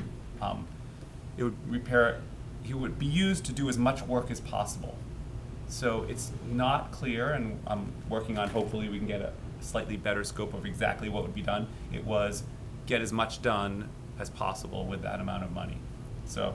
And my understanding, Brian, was too that it was work that he was hoping to do that would prevent having to keep coming back and repair it further year after year after year. Exactly. This was to sort of fix it, He was fix spending, the issue. he's spending about $5,000 to $10,000 a year just doing patch up, put a little bit of concrete here or there to keep things from falling apart.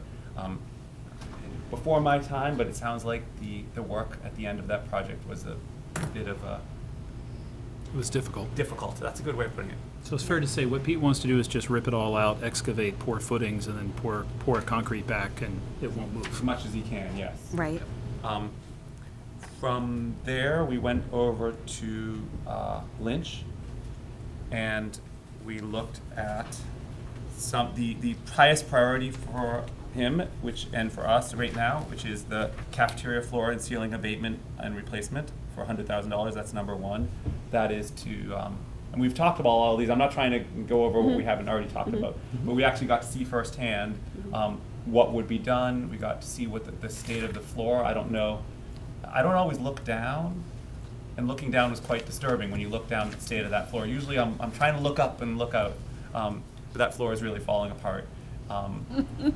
And there's no particular hazard from the floor, the way he described what it is, but it's falling apart. And in order to move it, you'd need containment. There's no hazard as it is right now, but in order to remove it, you would have to have full containment of the area. And while you're doing that, you want to do the ceiling at the same time because that also needs to be removed. We looked at the windows all over Lynch. We have two of our rankings are Windows. why am I? 7. I'm sorry, I'm having a hard time It's okay. finding my Lynch and Lynch Morocco design window space. spec. Yeah. We looked at the windows, which are Dreadful. truly dreadful. At Most of them Lynch. single paned, truly Leaky. falling apart, leaking. And one of the issues was that building. If you see that we have $150,000 for design specs, and then a theoretical $3.4 million for replacement in out years, Yeah. is the number of windows in that building. And I think that's low. Yeah. It may be That's low, what my previous and one of the experience. things I pushed back on was, let's look not at $3.4 million for fiscal year '21. Let's look at what windows are most important to get done, because let's be honest, $3.4 million for windows next year It's is not going to be there through the capital process. not going to make it through the capital process. But it sounds like you're talking about conceptually what we did in Morocco, where at least we started with the classrooms. There's some classrooms to finish, and then there's another kind of glazing, which is more detailed and frankly expensive to tackle later. And And he I- was very concerned about energy loss as well, and which buildings would help Yeah, I with, was- which windows would help if we replace them first with maintaining. Energy loss and comfort as well. Right. Yeah, I was gonna say that Pete, sort of showed us what he would focus on. So I think he has a good sense of how you would, prioritize those. Right. Well, we would certainly know more about the 3.4 if the 150 were actually funded and we got some work done. Yeah. I mean, and the 150 is currently ranked at number 7. 7 anyway, yes. Then from there, we went to the HVAC, where we saw the boiler. There are 2 boilers over there. One, it was an eye-opener. I'm not, don't go into boiler rooms a lot. That old one is the 60s, I believe. It's original. It's One is original to the One is building. original, the other one is 80s Yes. or 90s. 83, 84, or something like that. And so we looked through all that. That is another large project. That's ranked number 5. That's a $1.3 million for the water, heat, and distribution. That includes putting down piping in the floors as well for distribution. The pipes on the floor are all original as well. Can we just clarify though, but that 1.3 does not include the actual replacement of a boiler though, No. right? That was an No, it's additional. just the pipe. That's That just pipe. was, yeah, Right. okay. Got it. The RD, in other As words, compelling as the visit to the boiler room was. it's the it stuff was- you can't see. Yeah, correct. And it's all apparently in the, if I'm Slab, correct, it's in the yes. slab, so you Yes. can't just like Yeah. access it and replace it. You have to Right. actually leave it in place and Yeah. put new pipes, probably in the ceilings, as opposed to the floor. And RDK did some limited destructive testing. They sent some scopes in there to try to look at the condition of the pipes because they're original to 1960, and that's why they determined that was a priority because they see the deterioration of what you can't see. And all of this is from the master plan, right? Well, Identified as. in particular, so That was its own capital, study. capital funded 2 years ago, Brian, the domestic water heat distribution study for Lynch. So we sent in RDK as a mechanical electrical plumbing engineer. They went in and did that work like a year ago. So we've got much more concrete information about Lynch. But we did send that to the MSBA. Yes, we did. Right. Maybe that got us over the hump. Sorry, Brian, go ahead. What was next? Did we do anything else at Lynch? I'm trying to remember. I don't I believe think that was it. Then we went over to Morocco. We Yep. looked at the electrical system. That is another thing I've not ever seen an electrical box quite as Were you old. a mechanical engineer, not an electrical engineer? Chemical engineer. Chemical engineer, okay. Yeah. Well, it's 2,000 amps. It's 3-phase. I asked because I knew somebody might be interested in knowing. It's Original to the building, and Um, it looks really old. And you know how many Looks- amps too, don't you, Brian? What? That's what I you just just said. 2,000 amps. 2000. Then we looked at the windows because some of the windows have been replaced. Windows we looked at 'cause some Yeah. of the Yeah, we looked at windows and sinks. windows and And the sink. and the sinks. The sink cabinet combos Sink that are cabinet combos. also But original. some were better and some were worse. We looked at sort of typical ones that are this is the layman's person looking and thinking from the outside it looks okay until you look underneath. You open the doors. And you want to close it quickly again. Right. Totally falling apart. And those, of course, are the only source of, some of the only very, very limited other sources of potable drinking water. So- Correct. So we looked at that. And then from there, I think that was the end of our tour. Mhm. And we missed most of the rain while we were inside. Mhm. And over the course of the tour, Pete did not imply that his opinions on any of these rankings had changed. Did anyone look at the electrical service and branch wiring at Parkhurst? I have, s- I've seen it it. because Ellen has During shown me the- I've some of seen the it as yeah, I've well. seen it during the. Just wanted to make work sure you in had a chance to see. electrification. Yeah. During the work in progress. Parkhurst is even older than Lynch and Morocco, right? This Yes. is 1948 or 48, I think, something. was the Yeah. first, and then there was an addition, like, not even 10 years Yeah. later, yeah. So, yeah. Am I correct also that Parkhurst is 400 amp service? not- Oh. But I don't know about the Tell amps, us. but I don't think it's three-phase. So, One plug per room. uh, For the radio. there is no change in the recommended order priority. What I will share with you is that Capital met on this past Wednesday night, and the reason I mentioned that it's not of 1.5 million is because it looks like the total amount of funding from the Capital and Building Stabilization Fund will be just below $2 million. Does that assume town meeting votes retiring debt? That assumes town meeting votes retiring debt, of which Of what? retiring debt will amount to 780,000 of that. So if there is, we hope, and town management has implied that there is no anticipation of not continuing with retiring debt, but obviously everything's on the table moving forward. So I raise that because as we really have more of a community conversation around the need for an override, I know there are some town meeting members who are quick to kind of cite that and say that that's a decision town meeting makes, and if that retiring debt needs to go someplace else, that might be a discussion on the floor of town meeting. So Capital in the past has simply said, our practice has been to get that money, but we know that it's never a guarantee. Yeah, it is not a guarantee, nor is it a guarantee that we'll get the capital will get $220,000 of free cash, which has been the practice for the last foreseeable past. Quick question on the Morocco sink cabinets, as you went and looked around, so we basically split that into a two-year project, like 50-50.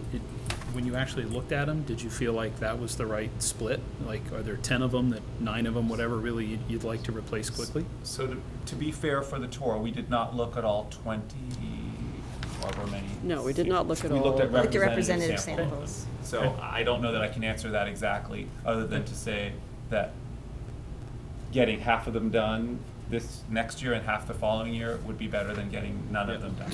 Right. Yeah, I couldn't quantify it, but it was clear that some were much worse than others, and Dave, the custodian, had a very clear idea of, which ones he would pick to do first. And even if we move forward with a building project at Lynch, there are, Morocco will be in use for a good number of Yeah. years. Oh, yeah. So Yeah. it would make sense And to Lynch. try and take care of these cabinets and the And Pete and Dave bubblers. also made it clear that they're still able to maintain the older ones, that they require work. It's not that any of them are out of service entirely at this point Yeah, we're as keeping well. some plumbers busy on some of them. We are. You're Yeah. right, they do show up. Yep. Yeah, Yeah. Brian, can I ask you a question before I open up to just questions or comments from others? Do you, now that you saw this, did your opinion change on anything in terms of priority? I don't know that my opinions change on anything other than that when this priority list goes to capital, it will add in the issue of how much do each of these projects cost. So that I think that if we had $2 million worth of funding to do with this $2 million worth of projects, and you said, what order should we do them in? I think this is the priority order. If, however, you actually said we only had $200,000, what would you do? I don't think that your priority of what's most important changes, but I think you might look at it and say, as a capital committee, you might say 1 makes sense, and then 2 makes sense, and then I'm getting to 3 makes sense, and then 4, well, that, I don't know. You might go down to a point where you'd say, I get to that 5. I think 5 is a firewall of sorts. $1.3 million. I don't see that getting funded out of the $2 million available in capital, which doesn't mean that the committee might not then say, well, we're not going to do 5, let's look down at 6 and do 6 next. So I don't see that we should change our priorities here based on available funding, but capital will factor that in. Okay, If that answers your question. it does. Can I ask a quick capital question? We have on here as number 4 that we're doing schematic design, but there's no place in the next 4 years we anticipate actually doing the work. It's the next line. The It's the next next line. line. Oh, okay. TBD. Thank you. It's disguised as TBD. so- Okay, the right, number's because too schematic. scary, 'cause the number right. is. So that, Just making sure it was still on there, that we Yeah. captured it somewhere. and that will be the type of project where we'll get a schematic design and the replacement that will be done will, I don't want to promise it'll have ranges, but we'll be Right. able to say, no, we can't do soup to nuts, but we Right. need to do the soup.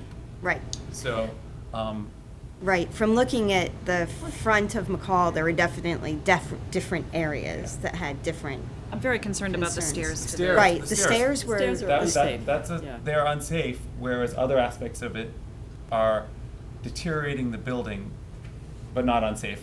So, safety Right. always being a high priority for the Right. capital committee. And deteriorating buildings, sadly, is a state of, the way American things schools. are. Of normalcy? Normalcy, That's yes, yeah. terrible. Can I ask a quick capital question too? So capital then sees this, if we approve it as is, and then they send us their own, like, do we get something back from capital so that we make sure it, or is it in their Are you hands at saying that like point? a certain amount of money? Like, Yeah, we're gonna like, give will you they- 200,000, are right. these still your priorities? So- Right, exactly, thank you. So what the capital committee will do is we'll look at all of the $20 million in requests this year. Wow. And they will rank them from 1 to 30. I'm simplifying a little bit because there actually are 2 funds, so they'll actually be broken up into types of projects and ranked. and the committee will come to consensus and then vote on that ranking list, and they will fund what they can. And that list, it will be conveyed back to this committee by me. I will tell you I see. what the committee is putting forward. That'll go to town management. Ultimately, the capital committee is an advisory committee, and town management will decide to move forward with, but town management always does move forward. You wouldn't have the committee if you didn't want to take the Right. advice of the committee. So, and then there will be a report put out by the capital, and so that report will come to school committee. But in the short term, once these priorities are voted by capital, I will come back and tell you, yes, projects 1, 2, and 5 are being, well, 1, 2, and 3 are being funded, and 4 through 10 are not recommended being funded through the capital process. But once they come up with that list, then they will also then talk a little bit more about timing. So it may not be right away that capital is confident about what's a fall recommendation and what's spring, because that conversation comes later. But fall versus spring is still figured out by mid-October at the latest, right? It has to be figured out so that we can decide some projects that you want to have completed during the summertime, you would like to have done in the fall so that you can have them shovel-ready come, not shovel-ready is not the right term, you'd like to have everything lined up so you can actually start the work on July 1. And some, it doesn't matter, you just want to get it funded. And capital would like to do as many things at Springtown meeting because it gives you flexibility so that if the roof of McCall collapses, we can reprioritize money that has not yet been spent. So prefer to do it as late as possible. But a lot of projects will get done in the fall. Would you like a motion? Would love a motion, but I don't know if that's what you want.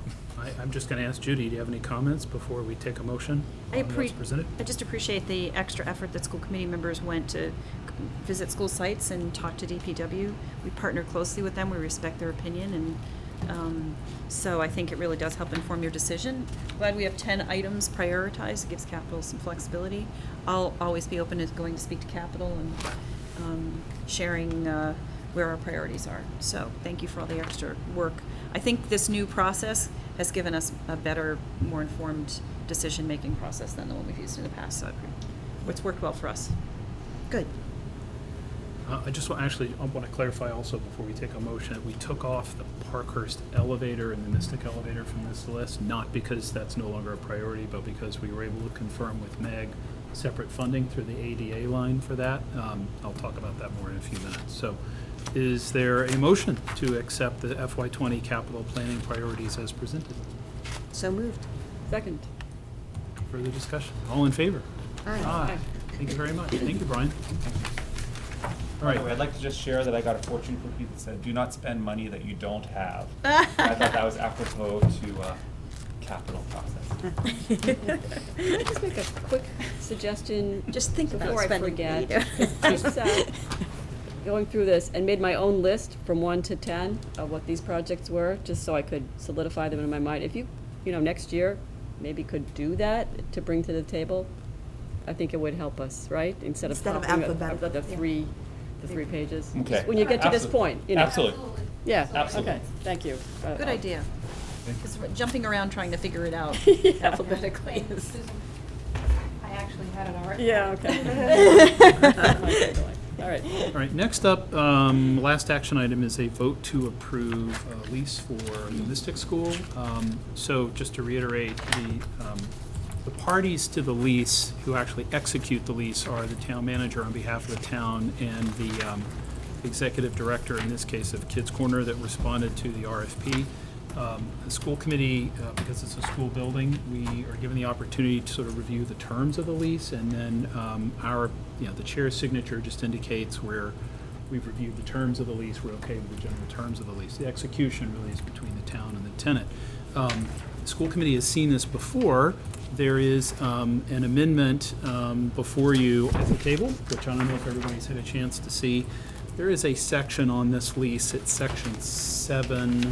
Brian, what page number was it? Did you remember? 56. 56, thank I you. believe so. So section 7, which is titled Tenants, Fixtures, and Alterations, or /alterations, there's one paragraph that speaks to the tenant's right to basically bring in fixtures and equipment at their discretion and remove them at their discretion, which is fine. But that actually does not speak to permanent modifications to the building, particularly those that alter the building, require a building permit, like for electrical, plumbing, and mechanical. There has been some concern expressed by DPW because it's an older building. We know we have some asbestos in the building, just like we talked about at Lynch. There's lead paint in the building. So we want to be sure that any work that's going to disturb those surfaces is first submitted to either the school committee or DPW through Pete Lawson, and they have an opportunity to review and approve that. So this is simply adding a second paragraph under that section where management thought it was appropriate to put it. No other changes that I'm aware of. Judy, any comments you want to make before we take it up? This is about 3,500 square feet of usable space. We may need to use it at some point. And so this is a tenant who would like a long-term lease, 5 years and then a renewal. And the tenant would like additional space, which is not available at this time.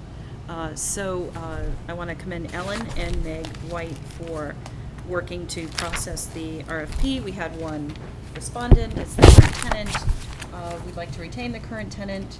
They're fairly favorable lease terms, but the tenant services our students and an after-school program. So we would like to hold firm to the draft that you have in front of you. I think that it's important for us to have some flexibility. We certainly will attempt to give the tenant sufficient notice, but if we had an emergency need for space for students, that has to take precedence, and so we want a contract that allows us some flexibility. And so there's been a little pushback on that from the tenant who would like more, a lengthier notice. The timing for us to know when we'll need space, depending on whether a 40B comes online and lots of kids suddenly show up, or budget requires us to, or will allow us to add teachers, doesn't always align with the timing that the tenant would like, and so that's really been the only issue that's sort of still out there in terms of request from his side. So I would like to hold firm to this draft. I'd like to ask for your approval of this draft, and then we'll execute it. And then Chris will sign as chair, just to indicate school committee has voted to support this lease. None of the funds that come in for the rent come to the school district. They really just offset the energy costs and on the town side. This is not a money-making operation for either school or town. Any comments on this or questions before we get to a motion? Speak now or forever hold your peace. So if there is a motion coming, I would just ask that when we refer to the draft lease, we say draft lease as amended, since you have a copy of that at the table. And this amendment is just adding that the tenant will basically remove major things, when they leave. I should have read it, it's not that long. It's an additional paragraph Not to under that remove it. existing section, tenants, fixtures, and alterations. The first paragraph speaks to their right to bring in fixtures and install them and remove them at their discretion. This paragraph reads, in order to ensure proper handling of potential hazardous materials in a safe environment for occupants, all permanent alterations to the building, particularly those that require a building permit or penetration or alter the building finishes or surfaces, require submission of a written request prior to the commencement of the work and written approval by the school committee and or the facilities manager of the DPW. In that case, that would be Pete Lawson. And that amendment has the support of DPW, Meg White. Right. I think it just clarifies that if changes are to be made to the 3,500 square feet, that there's an ask first. They ask first. Yeah. Yeah. Yes. And that wasn't really clear in the original contract. And so we're trying to avoid misunderstandings by making that clear. So to clarify, the school committee and or the facilities manager, most of that's gonna go to the facilities manager. We aren't expecting to see requests to Yeah. do something. If there were major requests to substantially alter the site, the interior or the outside of the school that might have an impact on our future use, Okay. I would expect that Pete and Ellen and I would have a conversation and we bring it to school committee. For instance, air conditioning. For instance, air conditioning or. Making 2 classrooms into one. Permanently altering the Yeah. space, Yeah. which, subdividing, Subdividing, yeah. changing the parking, drop off. Hallways or layouts. Fencing. So in other words, some requests may just be about DPW being comfortable that an area has been tested, if there's a concern about hazardous material, but other requests may impact the usability of the building, the actual program use of the space, and that might be something the school committee would be interested Right, in. so we'll bring to you what we think is more substantive. Happy to accept a motion. So I move the school committee supports the town entering into a 5-year contract for the lease of approximately 3,500 square feet of usable classroom space in the Mystic School Building to Winchester After School Program, Inc., subject to the conditions outlined in the March 12, 2018 request for proposal and draft lease as amended. Second. Thank you. Any further discussion? All in favor? Aye. Aye. Thank you. Unanimous freedom.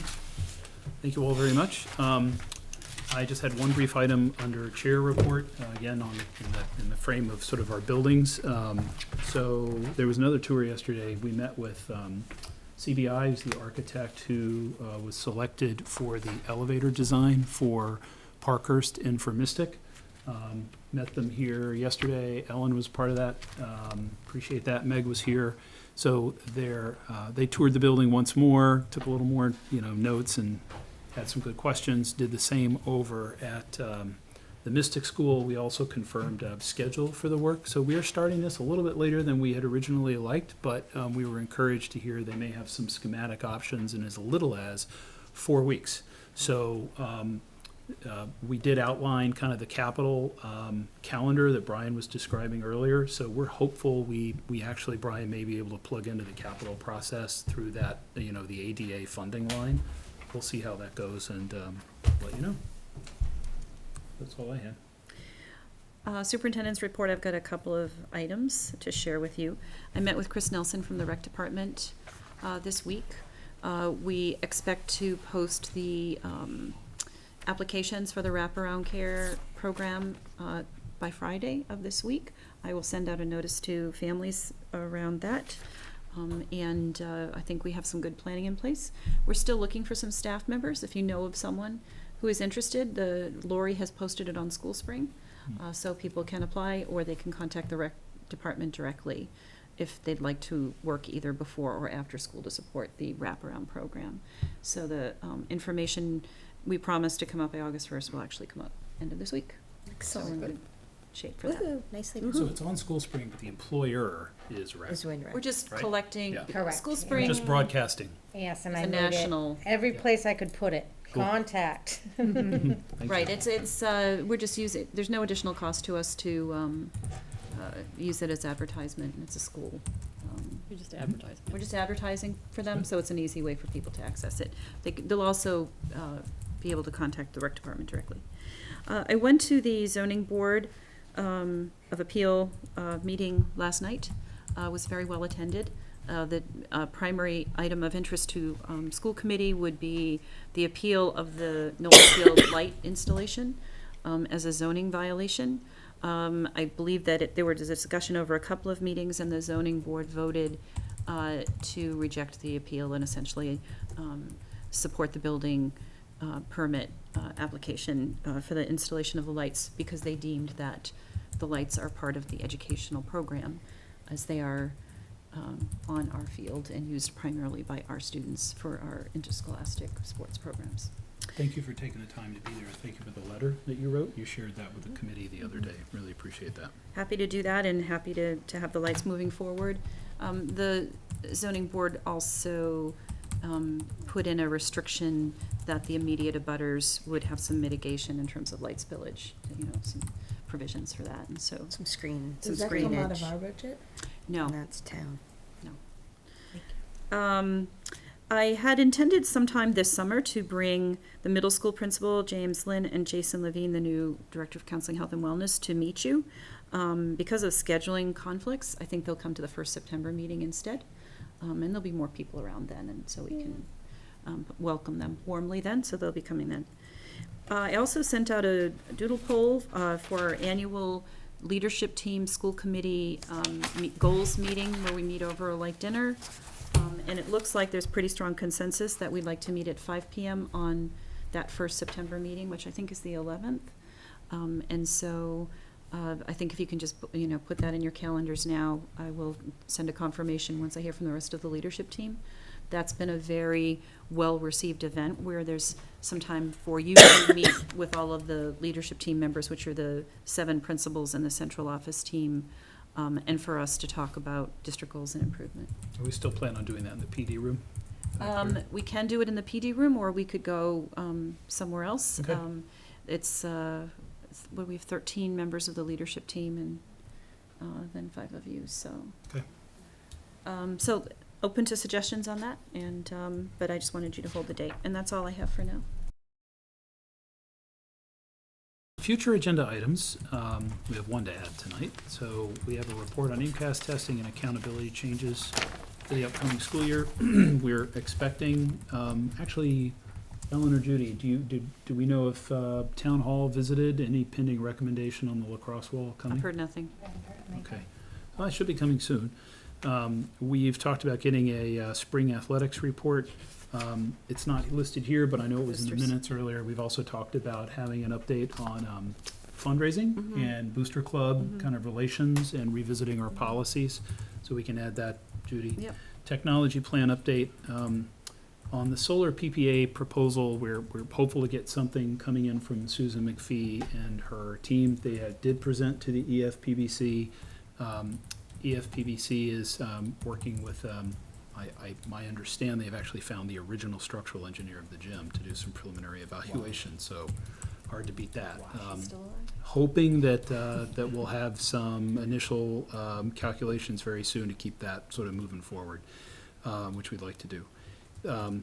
We have nurse hiring approval. Judy, anything you want to say about this? This is one of those legacy items where school committee members vote to approve my recommendation to hire nurses. It's one of the few categories: assistant superintendent, business manager, et cetera. Nurses are on the list.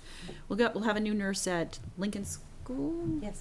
And so when that nurse And BO. name surfaces, BO is It's not a transfer. that's not a transfer. So we have two. Oh, actually, we have 2 new because of the middle school opening. So those 2 nurses, the packets will come to you, and I'm hoping you'll approve those.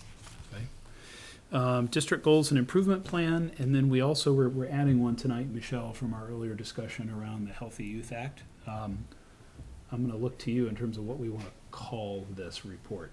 Well, From it's the curriculum review, do we say? Health and wellness. Health and wellness, and we want to be more specific, or we're okay? Just curriculum report. I'm- Health and wellness curriculum report, and we might just say parenthetically, what are we saying, late October, early November, the goal?